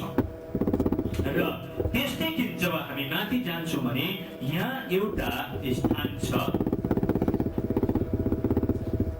यहाँ स्थान छ, यो चाहिँ अक्षर ब्रह्म भनेर भनिन्छ। अक्षर ब्रह्म, ब्रह्म होइन तर ब्रह्म हो, अक्षर ब्रह्म भनेर।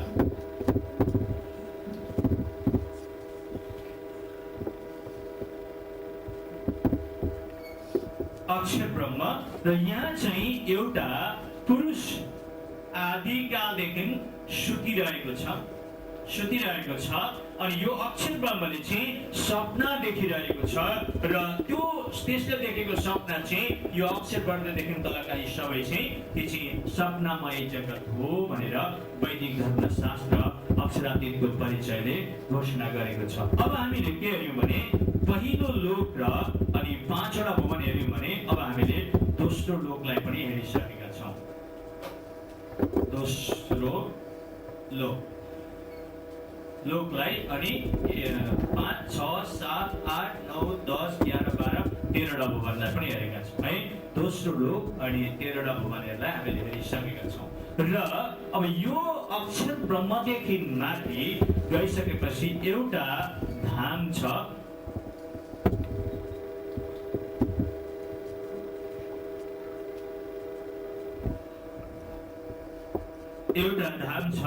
जो धामलाई चाहिँ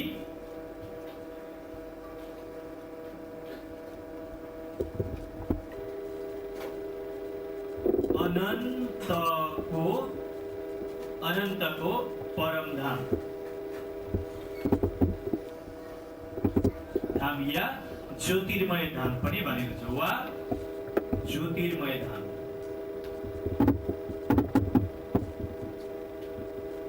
ज्योतिर्मय धाम पनि भनेको छ। अब मैले अघि तपाईँलाई भन्दै थिएँ यो गोलकी भगवान चाहिँ कहाँबाट ज्योति आयो भन्दा चाहिँ अब यहीँबाट ज्योति आएको कुरा अक्षरातीतको परिचयले बताएको छ। र यो चाहिँ अब अनन्तको धाम भयो र यसलाई चाहिँ तेस्रो लोक पनि भनिन्छ।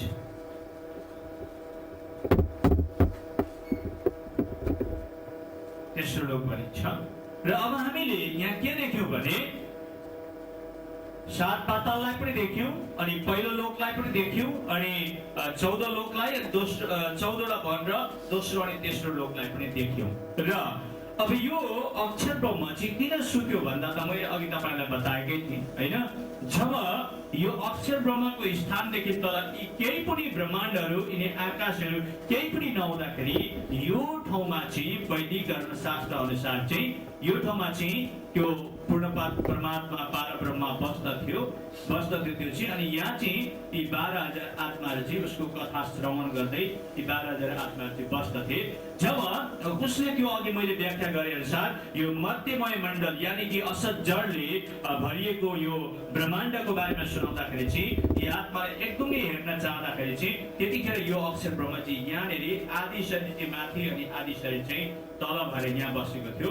अनि त्यतिखेर यो पूर्ण परमात्मा परब्रह्मले यो अक्षर ब्रह्मलाई भन्यो त गएर यो स्थानमा गएर सुत। अनि जब त सुत्छस् अनि तेरो सपनामा चाहिँ म 12,000 आत्मालाई यो तलको मध्यमय ब्रह्माण्डलाई रचना गरेर यानि कि असत जडले भरिएको ब्रह्माण्डलाई रचना गरेर चाहिँ म यी आत्मालाई त्यहाँ पठाउँछु भनेपछि चाहिँ अनि यो अक्षर ब्रह्म चाहिँ यहाँ आएर सुत्यो। अनि ती 12,000 आत्माहरू पनि त्यसको सपनामा आएर यहाँ प्रवेश गरेपछि अनि यहाँदेखि तल चाहिँ के भयो भने सपनामय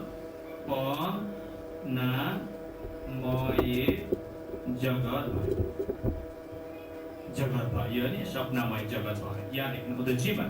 त्यस कारणले गर्दा धेरै ऋषि मुनिहरूले महर्षिहरूले पनि यो संसार चाहिँ सपनामय जगत हो। आज सपना जस्तो हामी यसमा छौँ तर अचानक हामी जब मृत्यु आउँछ हामी नाश भएर गइहाल्नु पर्छ। एकजना हाम्रा रेभरेन्ड हुनुहुन्छ नागाल्यान्डमा हाम्रो यहाँ रेभरेन्ड राजु बराज्यू उहाँलाई जान्नुहुन्छ रबर्ट सिंहज्यू। उहाँले पहिला नागाल्यान्डमा जब सुसमाचार प्रचार गर्नुहुन्थ्यो उहाँले यो सपनामय जगतको बारेमा एउटा गीत गाउनुहुन्थ्यो। सपना हो संसार दुःखको सागर पापको भारी बोकेर कहाँ जाने हो भनेर उहाँले गाउनुहुन्थ्यो है। अनि त्यसरी नै आज इसाई जगतले पनि यो संसारलाई सपनामय जगत नै भन्ने गरेको छ। तर कसरी कहाँबाट कहिलेबाट सुरु भयो यो सपनामय जगत भन्दाखेरि चाहिँ यसरी यो अक्षर ब्रह्मको जीवनबाट भयो। र वैदिक धर्मशास्त्रले के भन्छ भने जब यो पूर्ण परमात्मा परब्रह्मले यो असत जडले भरिएको संसारलाई चाहिँ जब नाश गर्न चाहन्छ भने चाहिँ उसले यहाँ कुनै किसिमको त्यस्तो केही प्रहार गर्दैन। यो अक्षर ब्रह्मलाई उठाइदिइ सक्दा त्यो उसको सपनाबाट उठिसक्दाखेरि यो अचानक यो संसार एकैचोटि लय भएर नाश भएर जान्छ भनेर त्यसरी बताएको छ। ल अब हामीले 7 पातालदेखि लिएर माथि गएर 3 लोक 14 भवनको वर्णनहरूलाई हेरिसकेका छौँ। अब हामी बिस्तारै यी सबै कुरामाथि प्रभु येशू ख्रीष्टको प्रभुत्व कस्तो छ अनि बाइबलले चाहिँ के भनेको छ होइन यी कुराहरू हामी अघि बढ्दै हेर्दै जानेछौँ। अब हामी एकैछिन अब बाइबल शास्त्रपट्टिबाट हेर्दै जानेछौँ कि अब यी सबै कुराहरूमा बाइबलमा पनि केही प्रभुत्व छ त भन्छ भनेर हेर्ने हो भने हामीले अब कसैले मलाई बाइबल पढिदिन सक्नुहुन्छ। पहिला अब हामी 7 पातालका कुराहरू हेरौँ है कि 7 पातालको बारेमा बाइबलले यानि कि प्रभु येशू ख्रीष्टले त्यहाँ केही प्रभुत्व गर्नुभएको छ त यानि कि पातालमाथि पनि प्रभु येशूले आफ्नो अधिकारलाई जमाइसक्नु भएको छ त भन्ने यदि कसैले प्रश्न गर्छ भने त्यसको प्रतिउत्तरमा बाइबलले के भन्छ भने लुकाको पुस्तक 8:31मा एकजनाले पढिदिनुहोस्। त्यहाँ मैले अघि बताएको थिएँ सबैभन्दा माथिको पाताललाई चाहिँ अतल भनिन्छ होइन। त्यहाँ लुकाको 8:31मा अतल कुण्डको बारेमा बताएको छ भने प्रकाश 1:18मा पातालको कुराहरू बताएको छ। लु कसैले पढिदिनुहोस् त अलिक छिटो गरेर। अतल कुण्डमा नपठाऊ भने तिमीहरूले उहाँलाई बिन्ती गरे। हजुर ल अब त्यहाँ प्रभु येशूलाई ती दुष्ट आत्माहरूले के भने अरे भने हामीलाई या यिनीहरूलाई चाहिँ अब अतल कुण्डमा नपठाउनुहोस् भनेर बिन्ती गरे। यानि कि यसबाट हामी के बुझ्छौँ भने प्रभु येशू यी पातालहरूदेखि सबैभन्दा माथिको अतल कुण्डलाई पनि उहाँले कसलाई चाह्यो भने त्यहाँ पठाउन सक्नुहुन्छ अनि चाहेन भने पठाउन पनि उहाँ चाहनुहुन्न है त्यो कुरा बुझ्यो अनि त्यो अतलदेखि अब सबैभन्दा तल पाताल छ अब के प्रभु येशू त्यो पातालदेखि प्रवेश गरेर पातालका कुराहरूमाथि पनि उहाँमा अधिकार छ त भनेर यदि कसैले प्रश्न गर्छ भने तपाईले प्रकाश 1:18 पदमा हेर्नुहोस् त्यो कुरा पनि हामी हेर्दछौँ कसैले पढ्दिन सक्नुहुन्छ पढ्दिनुहोस् जीवित चाहिँ मरेको म मरेको थिएँ हजुर। र म सदा सर्वदाको निम्ति जीवित छु हजुर। अनि मृत्यु र पातालका साँचाहरू मसित छन् हालेलुया अब यहाँ के भन्यो भने म जीवित चाहिँ मै हुँ म मरेको थिएँ तर सदाको लागि जीवित भएको छु र मृत्यु र पातालहरूका साँचा अब मसँग छ यानि कि अतलदेखि लिएर गएर पातालसम्मका मृत्युका र पातालका चाबीहरू कोसँग छ प्रभु येशू ख्रीष्टसँग छ उहाँले पाताल लोकहरूलाई बन्द गर्न सक्नुहुन्छ र पाताल लोकहरूलाई खोल्न पनि सक्नुहुन्छ किनकि चाबी जोसँग छ त्यही ती लोकको अधिकारवाला हो र प्रभु येशूले ती कुराहरूलाई उहाँले बन्द गर्न पनि सक्नुहुन्छ अनि ती पाताल लोकमा विश्वास गरेर यीशुलाई त्याग्नेहरूलाई पातालमै गएर सदाको निम्ति तडपिरह प्रचण्ड अग्निकुण्डमा भनेर पनि पठाउन सक्नुहुन्छ हामीले यो कुरा हेरिहाल्यौँ र अनि अर्को कुरो चाहिँ अब प्रभु येशू ख्रीष्टले स्वर्ग र पृथ्वीको पनि अधिकार प्राप्त गर्नुभएको छ अब पृथ्वीलाई पनि हेर्दा तपाईँले मत्ती 28:18 पदमा कसैले पढिदिन सक्नुहुन्छ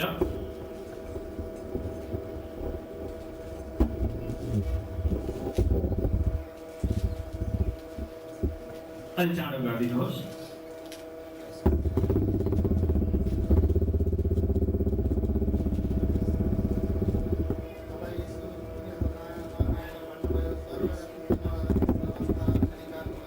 हजुर तब यीशु तिनीहरूकामा आएर भन्नुभयो स्वर्ग र पृथ्वीको समस्त अधिकार मलाई दिएको छ कसले भन्दा यो विश्व ब्रह्माण्डको सृष्टिकर्ता परमेश्वरले ल अब पातालहरूको पनि देख्यौँ र स्वर्ग र पृथ्वीको पनि अधिकार प्रभु येशूले पाएको हामीले देख्यौँ अब हामी हेर्नेछौँ अब यो जुन पहिलो तृतीय लोक भनेर होइन पहिलो लोक दोस्रो लोक र तेस्रो लोक पनि अब यसको बारेमा पनि केही छ त बाइबलमा भनेर तपाईँले हेर्न सक्नुहुन्छ बाइबलमा त्यो कुराहरू हामी पाउँछौँ दोस्रो कोरिन्थी 12 तपाईँहरूले 2 पदमा हेर्न सक्नुहुन्छ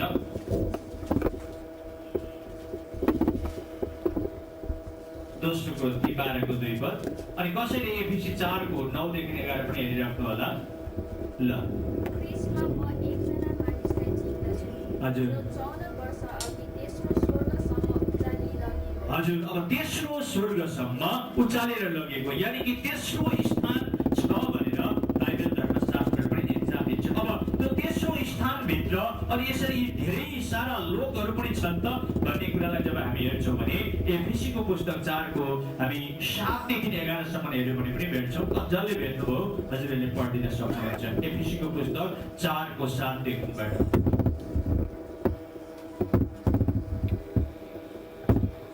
अलि मजाले पढिदिनुहोस् हुन्छ यहाँ बहिनीले पढ्न आँटेको छ हजुर कसले पढ्दैन तर त्यसको वरदानको नामअनुसार हजुर हामी हरेकलाई अनुग्रह दिएको छ हजुर त्यसकारण यसो भनिएको छ उच्चमा चढी जानुहुँदा हजुर कैदलाई बन्दी बनाएर लानुभयो हजुर र मानिसहरूलाई वरदानहरू दिनुभयो हजुर अब यो उच्चमा चढी जानु भएको भनेको चाहिँ के हो हजुर केवल यही हो कि उहाँ पृथ्वीको तल्लो भागमा ओर्लनुभयो हजुर ओर्लनु पनि भयो हजुर अझै पढ्नुहोस् उहाँ जो ओर्लनुभयो उहाँ नै सारा स्वर्गहरूभन्दा धेरै माथि चढी जानुभयो हुन्छ थ्याङ्क यू लु ओर्लिनु भयो तर उहाँ नै सारा स्वर्गलोकहरूभन्दा पनि माथि जानु भयो है तेस्रो लोकको बारेमा पनि बताएको छ र सारा स्वर्गलोकहरूमाथि अनि उहाँ चाहिँ ती सबै स्वर्गलोकभन्दा माथिबाट पनि सबैभन्दा तल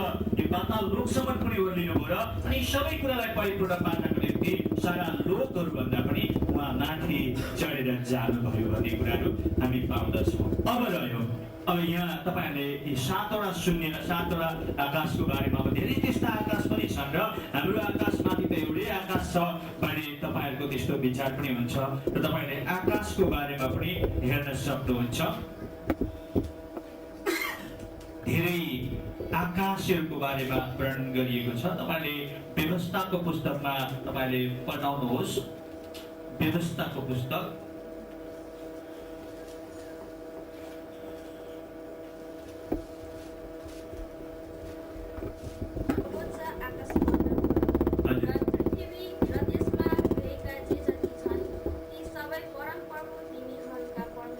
हो आकाशहरू र सर्वोच्च आकाश मण्डलहरू भने सर्वोच्च आकाश मण्डलहरू भनेपछि यहाँ धेरैवटा आकाश रहेछन् भन्ने कुराहरू पनि बाइबलले हामीलाई बताइरहेको छ।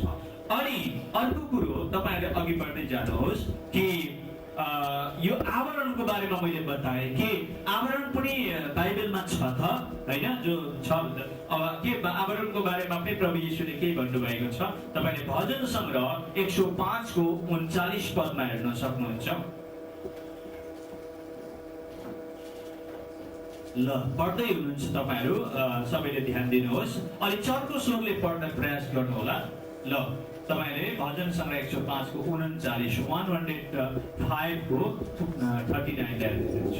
उहाँले आवरणको निम्ति बादल भिजाउनुभयो। ल भइगयो। ल उहाँले आवरणको निम्ति बादल भिजाउनु भयो र यो आवरणलाई के चाहिन्छ भन्ने पनि प्रभु यीशुले बादलहरूलाई भिजाउनु भएको रहेछ। यानि कि आवरणहरूको सृष्टि गर्ने पनि परमेश्वर प्रभु यीशु ख्रीष्ट हुनुहुँदो रहेछ भन्ने कुरा हामी भजन सङ्ग्रह 105 को 39 पदले पाउँछौँ। र मैले अघि यो आवरणको बारेमा वर्णन गर्दै जाँदा यहाँ एकदमै अन्धकारको बारेमा कुरा गरेको थिएँ कि त्यसो भए बाइबलले पनि त्यस्तो अन्धकारको बारेमा के वर्णन गर्छ त भनेर तपाईँ हेर्नुहुन्छ भने प्रस्थानको पुस्तक 10 को 21 मा कसैले पढिदिनुहोस्। त्यहाँ कस्तो खालको अँध्यारो पनि परमेश्वरले आकाशमाथि राख्नु भएको रहेछ, सो देख्नुहुनेछ।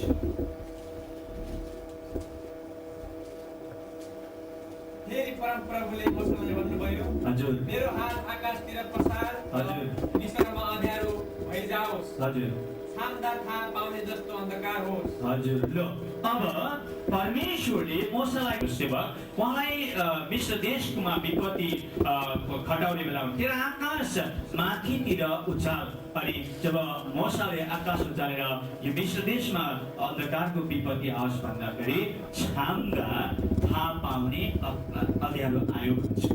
माथिबाट छाम्दा थाहा पाउने आयो। तब छाम्दा थाहा पाउने अँध्यारो चाहिँ कस्तो हुन्छ होइन त छाप्दाखेरि थाहा पाउने चाहिँ अन्धकारले चाहिँ त्यो कोटी सूर्यको तेजलाई पनि चुनकिरीको बत्ती जस्तो बनाइदिँदो रहेछ भन्ने कुरा मैले पछि बुझ्ने। ओहो, परमेश्वरले संसारलाई परमप्रभु परमेश्वरको डर भए मानिसले जानुन् भनेर उहाँले त्यो पहिला अन्धकारलाई भेला गरेर र उज्यालोलाई अलग गर्दाखेरि चाहिँ यो अन्धकार चाहिँ रात होस् र अनि दिन चाहिँ उज्यालो चाहिँ दिन होस् भन्दाखेरि त्यो अन्धकारलाई त्यहाँ लगेर राखिदिनु भएको रहेछ। म पहिला त्यो यसरी वैदिक धर्मशास्त्र पढ्दा यो अन्धकारको रहस्यलाई बुझ्दिनँ, तर जब मैले उत्पत्तिको पुस्तकमा जब अन्धकारलाई र उज्यालोलाई अलग गरेको कुराहरू बुझ्दै जाँदा अनि जब यो मोसालाई चाहिँ अन्धकार मान भन्दाखेरि चाहिँ छाम्दा पनि पत्तो लाग्ने अन्धकार आउँदाखेरि चाहिँ यो अन्धकारलाई त्यता माथि आकाशतिर राख्ने पनि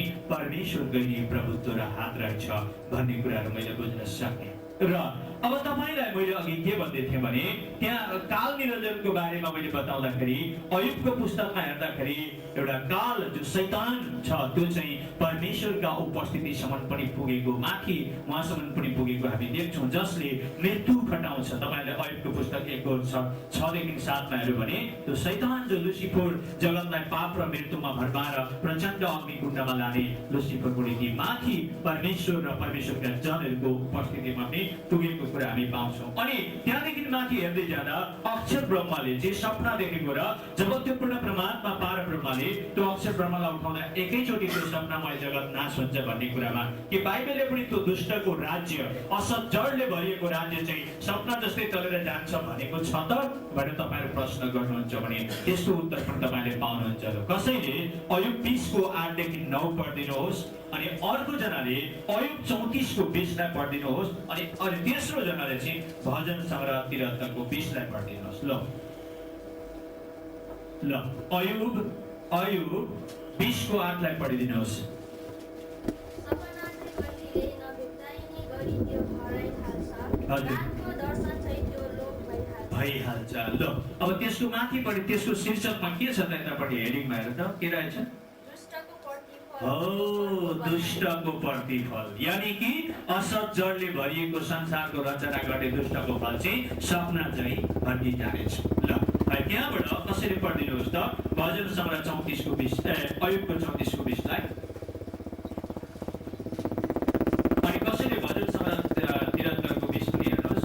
अयुबको 34:20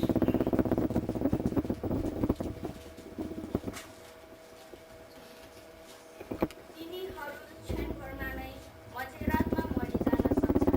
हजुर उहाँले छुनु भएपछि मानिसहरू फेरि जीवित रहँदैनन्। रहँदैन कसैको हात नपरे तापनि शक्तिशालीहरू लोप भइहाल्छन्। भइहाल्छन्। ल तिनीहरू पनि अचानक लोप भइहाल्छन् है। त्यो अब अध्याय भजन सङ्ग्रह 73 को 20 पनि हेर्दिनुहोस्।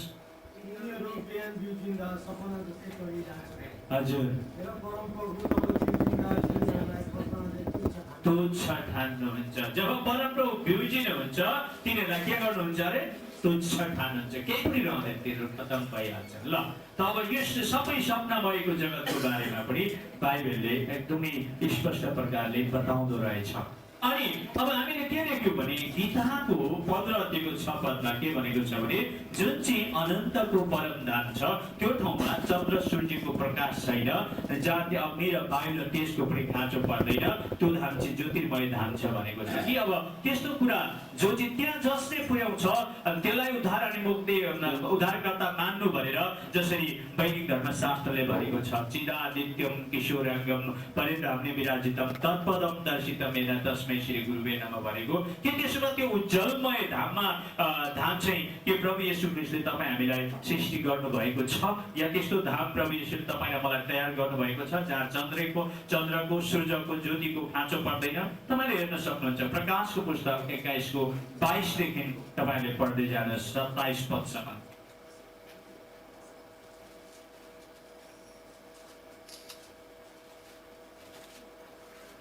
ल पढिदिनुहोस्। प्रकाशको पुस्तक 21 को 22 देखि 27 सम्म। मैले यस सहरमा कुनै मन्दिर दिएको छैन, किनकि त्यहाँको मन्दिर सहित परमेश्वरसँग प्रतिमा र दुवा नै हुनुहुन्छ। हजुर अलि सानो पढिदिनुहोस्। यो सहर उज्यालो गराउन सूर्य र चन्द्रमाको खाँचो छैन। हजुर त्यो सहर उज्यालो गराउन सूर्य र चन्द्रमाको खाँचो छैन। हजुर भन्नुहोस्। किनभने परमेश्वरको महिमाले त्यसको उज्यालो हो। हजुर त्यहाँको बत्ती चाहिँ पुरा आफै हुनुहुन्छ। हजुर त्यहाँकै उज्यालोमा जाति जातिहरू हिँडडुल गर्दैछन्। हजुर पृथ्वीका राजाहरूले आफ्ना वैभव त्यसमा ल्याउनेछन्। हजुर दिनमा त्यसका ढोकाहरू कुनै किसिमले बन्द हुने छैनन् र त्यहाँ रात नै हुने छैन। हजुर तिनीहरूले जाति जातिहरूका वैभव र सम्मान त्यसभित्र ल्याउनेछन्। हजुर तर कुमारका जीवनको पुस्तकमा नाउँ लेखेकाहरू बाहेक कुनै अशुद्ध कुरा घृणित काम गर्ने र झुट बोल्ने कुनै किसिमले पनि त्यसभित्र पस्ने सक्ने छैनन्। ल हेर्नुहोस् त प्रभु येशू ख्रीष्टले तपाईँ हामी सबैलाई जुन नयाँ जेरुसलेम तयार गर्नुभएको छ अब त्यो जेरुसलेममा पनि चन्द्र सूर्यको ज्योतिको खाँचो पर्दो रहेनछ। अनि त्यहाँको बत्ती चाहिँ को भन्दा प्रभु येशू ख्रीष्टमा आफै नै हुँदो रहेछ। अनि परमेश्वरको शरीरबाट ज्योतिहरू निस्किँदा रहेछन्, किरणहरू निस्केर त्यो सहरलाई उज्यालो बनाउँदो रहेछ। अनि त्यहाँ पृथ्वीका सम्पूर्ण वैभवहरू लिएर राजाहरू पनि त्यहाँ जान्छन्, सबै जातिहरू जानेछन्। त्यहाँ कहिल्यै राति नै हुने छैन, कहिले त्यहाँ दैलोपन हुने छैन, सधैँ उज्यालो हुन्छ किनकि चन्द्र सूर्य नै छैन त्यहाँ होइन। अनि तर त्यहाँ चाहिँ को पस्छन् अरे भन्दा जसको नाउँ जीवनको पुस्तकमा छ तिनीहरू चाहिँ त्यस सहरमा गएर पस्न सक्छन्। तर जसको नाउँ जीवनको पुस्तकमा लेखिएको हुँदैन कुनै पनि त्यहाँ घिनलाग्दा काम गर्नेहरू, जादु गर्ने, मन्त्र गर्ने, तन्त्र गर्ने, छैठगडा गर्ने, असत्य गर्ने, चोर्ने, लुट्ने, ढाँट्ने, ठग्ने, व्यभिचार गर्ने, अन्याय गर्ने, अनैतिक चल्ने र संसारका अभिलाषामा डुब्ने मान्छेहरू कोही पनि त्यो ठाउँमा प्रवेश गर्न सक्ने छैन भनेको छ। ल त भनिसकेपछि अब हामीले 3 लोक 14 भवनको सम्पूर्ण वर्णनलाई हेर्यौं र त्यहाँ विभिन्न भगवान देवी देवताहरूको स्थानलाई देख्यौं। अब हेर्नुहोस् यहाँ इन्द्रलोक हेर्यौं, दान पुण्य तीर्थ व्रत गर्नेहरू इन्द्रलोकमा जान्छन्। अनि ब्राह्मणहरू वेद पाठ गर्ने, गायत्री मन्त्र जप्ने ब्रह्मलोक शिवलोक र अब यहाँ शिव भक्तहरू यहाँ ब्रह्मलोक अनि शिवलोक र यहाँ द्रोणाचलमा जान्छन्। विष्णुका भक्तहरू विष्णुलोकमा जान्छन्, सत्यनारायणका भक्तहरू सत्यनारायणको आज्ञाकरणमा जान्छन्। यहाँ गोलकी भगवानलाई मान्नेहरू गोलक धाममा जान्छन्। देवीहरूलाई मान्नेहरू हामी द्रोणाचलदेखि माथिकी देवीलाई मान्छु भने सुमङ्गला शक्तिमा जान्छन्। काललाई मान्नेहरू कालकै ठाउँमा पुग्छन्, वेदलाई मान्ने वेदकै ठाउँमा पुग्छन्, अनि अक्षर ब्रह्मलाई मान्ने अक्षर ब्रह्मसम्म पुग्छन्। तर त्यो सपनामय जगत हो। जब त्यो अक्षर ब्रह्म उठ्छ अनि त्यो अचानक त्यहाँबाट सबै गइहाल्छ। है केही पनि रहने छैन। ल अब हामीले के देख्यौँ भने अब यो अचानक सबै यो सपनामय जगत चाहिँ जब त्यो पूर्ण परमात्मा परब्रह्मले अब म यो सबै कुरा नाश गर्छु भनेर जब यो अक्षर ब्रह्मलाई उठायो, अब यो सबै कुरा चाहिँ अचानक के भयो, नाश भएर गयो। अब रहेन, सपनामय जगत खतम भयो। ल मैले मेटिदिएँ, अब के भयो,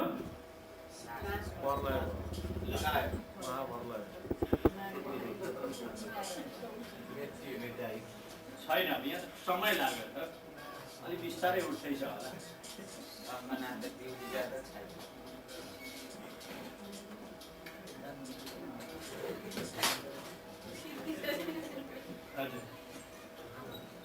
ल सपनामय जगत सबै नाश भएर सकियो, गयो है। र अब यस कुरालाई के बाइबलले पनि पुष्टि गर्यो त, या प्रभु येशू ख्रीष्टले यो सपनामय समाप्त भएको पछाडि, यानि कि सबै मानिसको अगाडि यी सबै आकाश पृथ्वीहरू सबै हटेर गएपछि चाहिँ अब प्रभु येशू ख्रीष्टले उहाँलाई विश्वास गर्नेहरूलाई चाहिँ के गर्नुहुन्छ त, होइन, एउटा अब प्रश्न आयो है। ल हुन्छ, अब बाइबलले के भन्छ भने जब माथिबाट तयार गरिएकी नयाँ दुलही या न्यू जेरुसलेम चाहिँ यहाँ तल ओर्लेर यहाँ आयो र नयाँ सहर चाहिँ यहाँ आयो र यहाँ सेतो सिंहासनमा चाहिँ प्रभु येशू ख्रीष्ट बस्नुभयो भन्ने कुराहरू छ। यो चाहिँ एउटा ज्योतिर्मय एउटा सेतो सिंहासन यहाँ माथिबाट तल आएर यहाँ ओर्लेपछि अनि यो ठाउँमा चाहिँ प्रभु येशू ख्रीष्ट बस्नु भएर अनि उहाँले ती आकाश पृथ्वी सबै हटेर गएपछि अनि ती मानिसका आत्माहरूलाई चाहिँ अब के गर्नुभएको छ, किनभने सबै धर्मशास्त्रले भन्छ मानिसको आत्मा चाहिँ मर्दैन, नाश हुँदैन कहिले पनि। तब के गर्नुभएको छ प्रभु येशूले, तपाईँहरूले यो समय प्रकाशको पुस्तकलाई 20 अध्यायलाई खोल्नुहोस्। 20 अध्याय, हजुर 20 को 11 देखि तपाईँहरूले 14 सम्म पढ्दिन सक्नुहुन्छ। हजुर, मैले एउटा ठुलो सेतो सिंहासन र त्यसमाथि विराजमान हुनेलाई देखेँ। तब पर्खिनुहोस् त, के भने अरे, तब मैले सेतो सिंहासन र त्यसमाथि विराजमान हुनेलाई देखेँ। हजुर, उहाँको सामुन्नेबाट पृथ्वी र आकाश भागेर गए। हो, उहाँको सामनेबाट पृथ्वी र आकाशहरू के भए, भागेर गए। अब यहाँ के छ त, अघि लेखेका लोकहरू केही छन्, छैन, भागेर गए। हजुर, र तिनीहरूका निम्ति कतै ठाउँ पाइएन। हो, तिनीहरूका निम्ति कतै पनि ठाउँ पाइएन। अहिले तपाईँ र म बसेको पृथ्वी अनि यहाँ माथिका आकाशहरू सबै सूर्यमण्डल, चन्द्रमण्डल, तारामण्डल, माथिका अझै लोकमण्डल सबै तिनीहरूको निम्ति कतै पनि ठाउँ पाइएन। हजुर, मैले ठुला र साना सबै मृतकहरूलाई सिंहासनको सामुन्ने उभिरहेका हो, सबै मान्छे मरेका, ठुला साना सबै मरेकालाई चाहिँ यहाँ सिंहासनको सामने के भयो अरे, उभिरहेको देखियो। हजुर, र पुस्तकहरू खोलिए। हो, पुस्तकहरू खोलिए।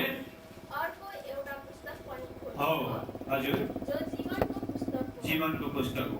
यी पुस्तकहरूमा लेखिएका कुरा मुताबिक हजुर, तिनीहरूका काम अनुसार मृतकहरूको इंसाफ भयो। हजुर, समुद्रले त्यसमा भएका मृतकहरू हो। दिइहाल्यो। अब समुद्रमा पनि जो मान्छेको आत्माहरू थियो त्यसले पनि ती मृतक आत्मालाई दिइहाल्यो। अनि मृत्यु र पातालले पनि तिनीहरूमा भएका मृतकहरू दिइहाल्यो। हो, मृत्यु र पातालले भनेको आगोमा भएका, पातालमा भएका, मृत्युमा भएका सबै मान्छेहरूको आत्मा पनि त्यहाँ दिइहाल्यो। तिनीहरू प्रत्येकको आफ्नो आफ्नो काम अनुसार इंसाफ भयो। हो, अनि तिनीहरू सबैले जे काम गरेका थिए, राम्रा नराम्रा, असल खराब, धार्मिक अधार्मिक जे काम गरेका थिए सबै कामको इंसाफ भयो। मृत्यु र पाताल अग्निकुण्डमा फालियो। हो, अनि मृत्यु र पाताल चाहिँ कहाँ फ्याँक्यो अरे भन्दा यहाँ तल एउटा अग्निकुण्ड छ, यो अग्निकुण्डमा फ्याँक्यो। हजुर, अनि यो अग्निकुण्ड दोस्रो मृत्यु हो, यो अग्निकुण्ड चाहिँ दोस्रो मृत्यु हो। अझै पढ्दिनुहोस्। जसको नाउँ जीवनको पुस्तकमा लेखिएको भेट्टाइएन, हजुर। त्यो अग्निकुण्डमा हो, फालियो। अनि यहाँ इंसाफ गर्दा चाहिँ जसको नाम जीवनको पुस्तकमा, यो जीवनको पुस्तक भनेको चाहिँ प्रभु येशू ख्रीष्ट चाहिँ जीवन हुनुहुन्छ अनि उहाँको चाहिँ एउटा हातमा माथि जीवनको पुस्तक छ। अनि यो संसारमा जसले उहाँलाई विश्वास गरेका छन्, उहाँलाई उद्धारकर्ता र मुक्तिदाता मानेका छन् र उहाँको आज्ञा पालन गर्दै संसारमा उहाँको इच्छा र योजना मुताबिकको जीवन जिउँदै अघि बढ्छन् भने तिनीहरू व्यक्तिहरूको नाम चाहिँ प्रभु येशू ख्रीष्टका अनन्तको धाममा भएको ठाउँमा जीवनको पुस्तक छ। त्यहाँ जीवनका पुस्तकमा नाउँ नलेखेकाहरूको चाहिँ हरूलाई चाहिँ यहाँ यो अग्निकुण्डमा फेरि फ्याँकिन्छ, पातलमा फ्याँकिन्छ। हजुर पढ, अझै पढ्नुहोस्। हजुर नयाँ यरुशलेम, तब मैले नयाँ आकाश र नयाँ हो, तब मैले अब यहाँ के देखेँ?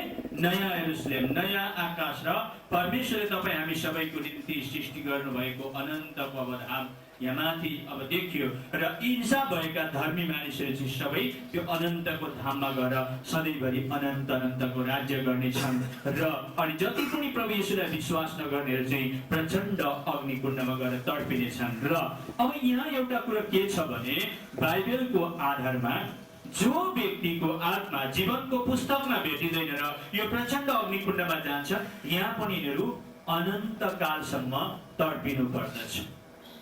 त्यो प्रचण्ड अग्निकुण्ड चाहिँ त्यो मैले अघि माथि बताएको नरक जस्तो होइन।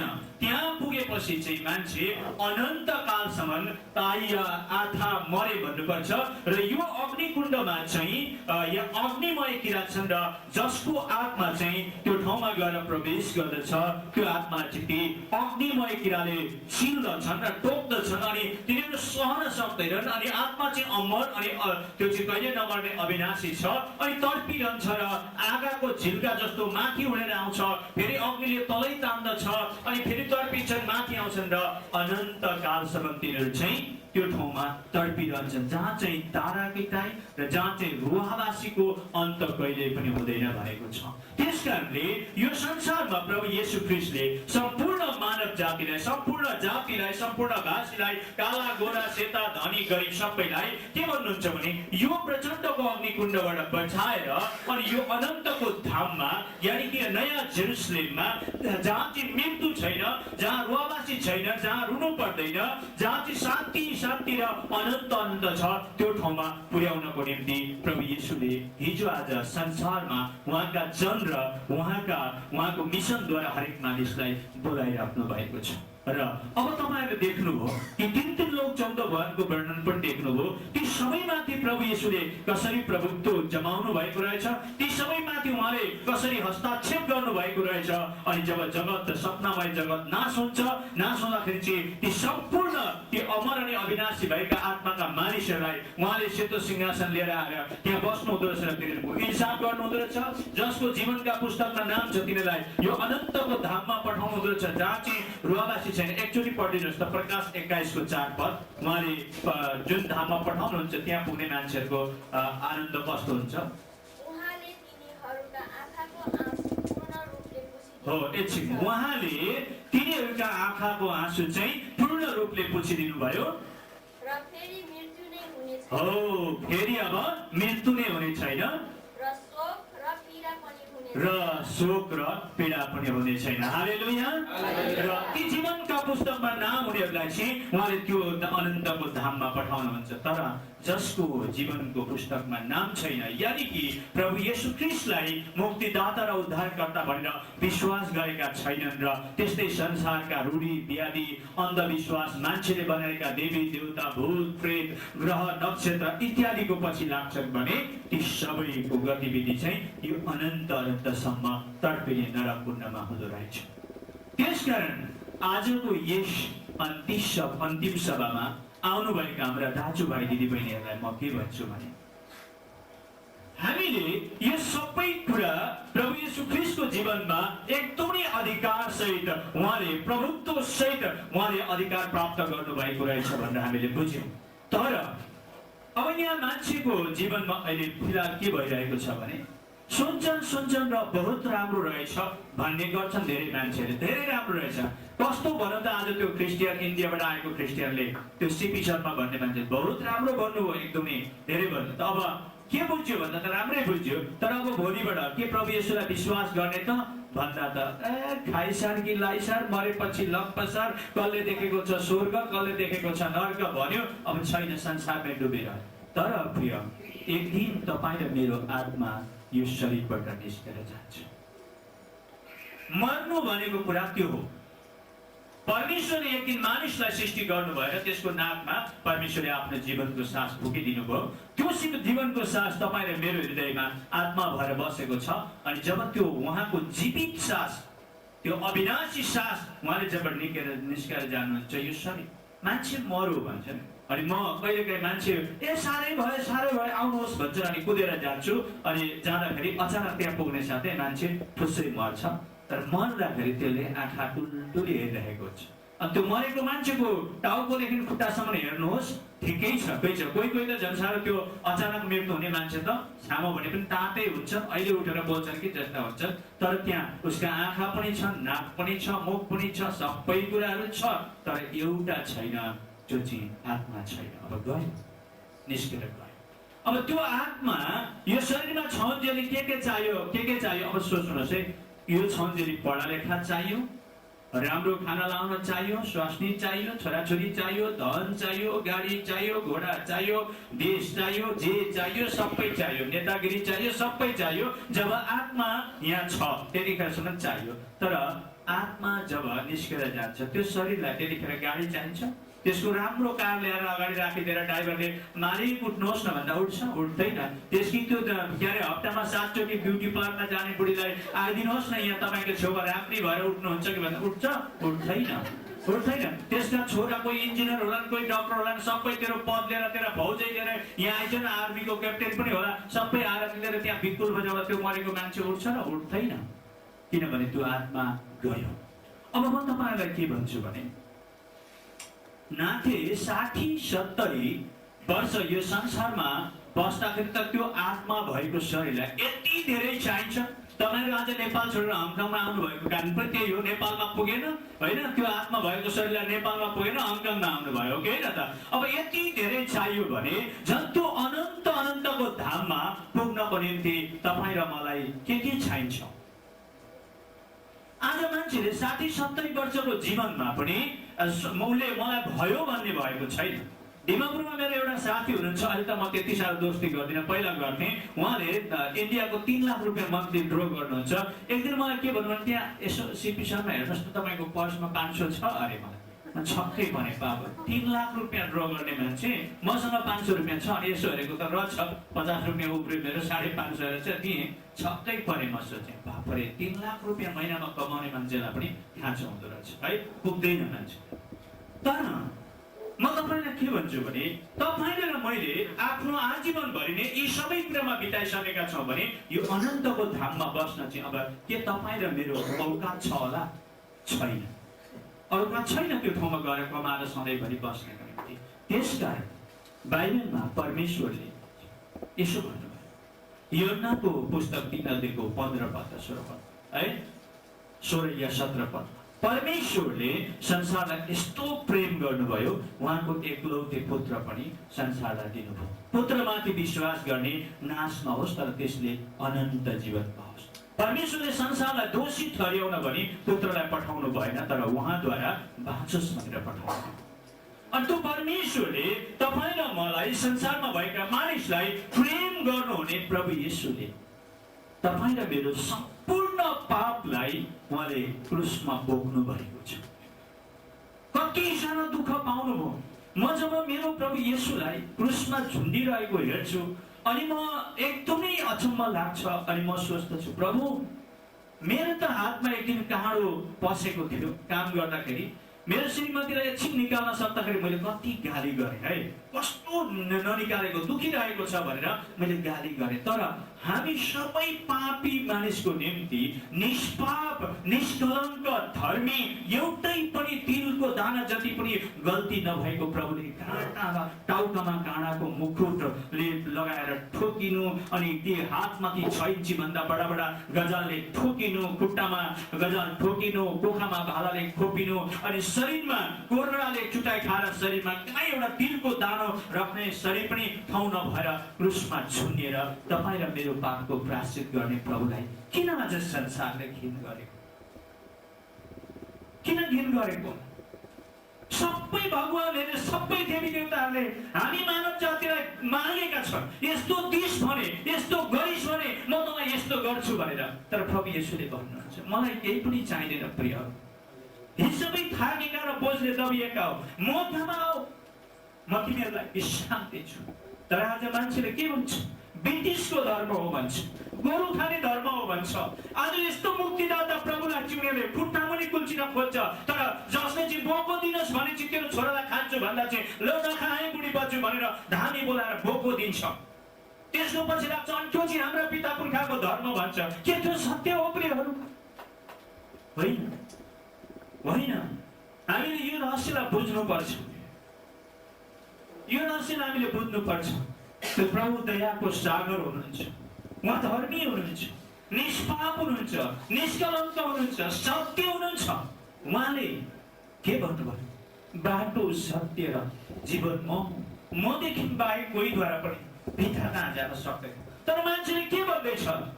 पास्टरले ए भाइ बाइबल स्टडी लिनुहोस् न, बहिनी बाइबल स्टडी बाप्तिस्मा लिनुहोस् न, प्रभुलाई विश्वास गर्नुहोस्, आउने साल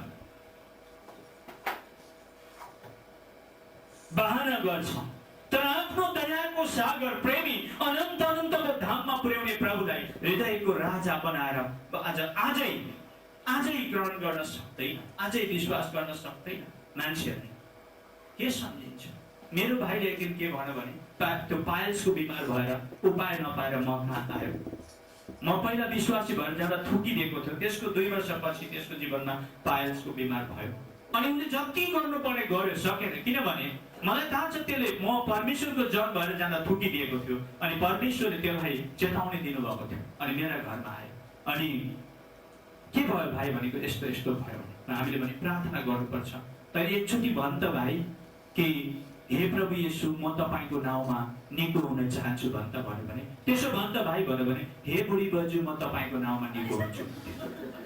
अनि कस्तो कस्तो मूर्ख छाप लागेको होला है, जसको उनले घरमा पूजा गरेर, पाठ गरेर, भोगो चढाएर, कुखुरो चढाएर, परिवार चढाएर, होमादि गर्न पनि उसलाई शान्ति भएको छैन। एउटा पास्टरको घरमा आइसकेको छ, तर पनि हे यीशु प्रभु भन्दा बुढी बज्यू भन्छ है।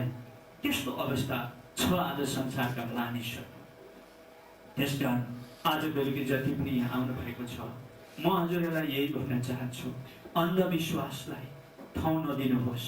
प्रभु येशूलाई विश्वास गरेर उहाँको राज्यमा पस्नको निम्ति बहाना नखोज्नुहोस्, बहाना नखोज्नुहोस्। बाइबलमा एकजना नपुंसकले बाइबल पढ्दै हिँडिरहेका थिए, यसैको पुस्तक पढ्दै हिँडिरहेका थिए, घोडाले रथ टाढिरहेको थियो। तर उनले खालि त्यो धर्मशास्त्र पाठ गर्नुपर्छ त्यही जान्दथे, पढिरहेका थिए। अनि परमेश्वरका आत्माले फिलिप भन्नेलाई भन्नुभयो, जा फिलिप, त्यो व्यक्तिले जो बाइबल पढिरहेको छ त्यसको अर्थ बुझ्दैन, तैँले गएर बताइदिए। फिलिप गयो, तर त्यो ठुलो अफिसर थियो। त्यो फिलिप पछि कुदेको छ परमेश्वरको जन, तर उसले मौका दिएको छैन। अनि फिलिपले पवित्र आत्माको शक्तिमा भन्यो, हजुरले के पढ्दै हुनुहुन्छ, त्यसको अर्थ बुझ्दै हुनुहुन्छ भन्दाखेरि उसले भन्यो, कसैले बुझाइदियो भने म कसरी बुझ्ने? त्यसो भए के म तपाईँको रथमा आउन सक्छु? हजुर तपाईँ आउनुहोस्। अनि रथमा बसेर उसले त्यो यशायाको पुस्तकको अर्थ जब बताइदियो, त्यो यशायाले भनेका थिए प्रभु येशूको बारेमा, उहाँको बलिदानको बारेमा, उहाँको मृत्युको बारेमा, उहाँको गडाइ र अनि बौरी उठाइको बारेमा बताएको अर्थ जब बताइदिए, अनि फिलिपले के देख्यो भने जब अर्थ बुझिसक्दा रथ गइरहेको थियो, बाटाको छेउमा पोखरी देख्यो। अनि फेरि त्यो देखेर प्रभु येशूलाई विश्वास गरेर उसले बहाना गरेन, म 1 सालपछि 2 सालपछि 3 सालपछि भनेर, किनभने उसले सच्चै परमेश्वरलाई पायो, बुझ्यो, जान्यो। अनि उसले त्यतिखेर नि गएर फिलिपका हातबाट बप्तिस्मा लियो। तर अहिले मान्छेले के गर्छन्? बहाना गर्छन्, उसलाई बचाउन, त्यसलाई सोध्न, त्यहाँ जान, उहाँ जान गर्छन् र अनि आफ्नो जिम्मेवारी बर्बाद गर्छन्। अचानक एक्सिडेन्ट भएर भोलि मरियो भने के हुन्छ प्रिय? अर्कालाई बचाउँछु भन्दा भन्दै आफै के शैतानको जालमा परेर नष्ट भयो भने के हुन्छ प्रिय?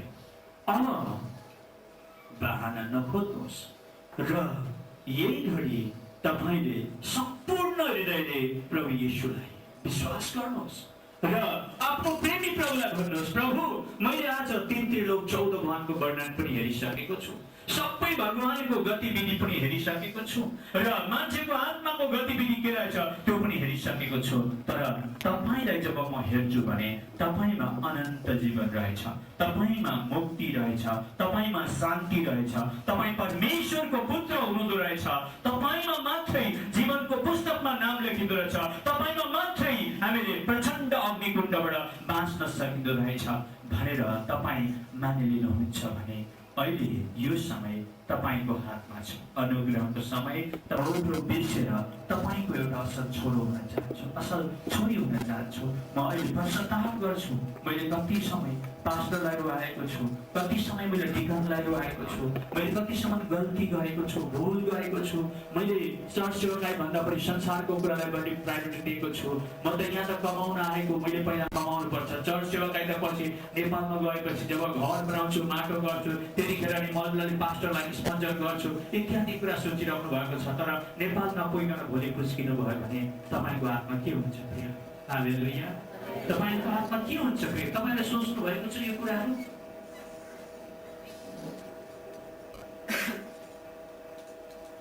आज तपाईको निम्ति सुन्दर समय छ। पावलले भन्छ अनुग्रहको समय आज नै हो, तिमीले यही गरी आफ्नो प्रभुलाई ग्रहण गर्न सक्छौ। प्रभु येशूले पनि हामीलाई हर पल एउटा दिन्छ।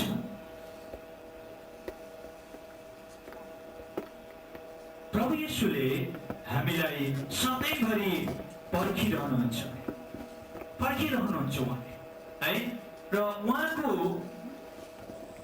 इन्तजार चाहिँ के छ भने तपाईँ र मेरो विचारलाई उहाँले देखिरहनु भएको छ। अनि यो छोराले कहिले मन परिवर्तन गरेर म कहाँ आउँछ? अनि कतिले भन्छन् होइन प्रभुले मलाई चुनेकै छैनन्, म कता क्रिस्चियन हुने पनि भनेर बाधा गर्छन्। तर प्रभुले जबरजस्ती कसैलाई क्रिस्चियन बनाउनुहुन्छ। मैले बुझेर मेरो छोरो कहिले मतिर फर्केर आउँछ, होइन? यीशु बोलाउँछन् सबलाई, यीशु बोलाउँछन् सबलाई, प्रेम साथ बोलाउँछन् अगालोमा उनको, यीशु बोलाउँछन् सबलाई। उहाँले कहिले पनि तपाईँलाई हप्काएर धम्की दिएर म कहाँ आइरहेछ तेरो छोरो खाइदिन्छु, छोरी खाइदिन्छु, तेरो गाई गोरु खाइदिन्छु भनेर होइन। तर उहाँले के गर्नुहुन्छ?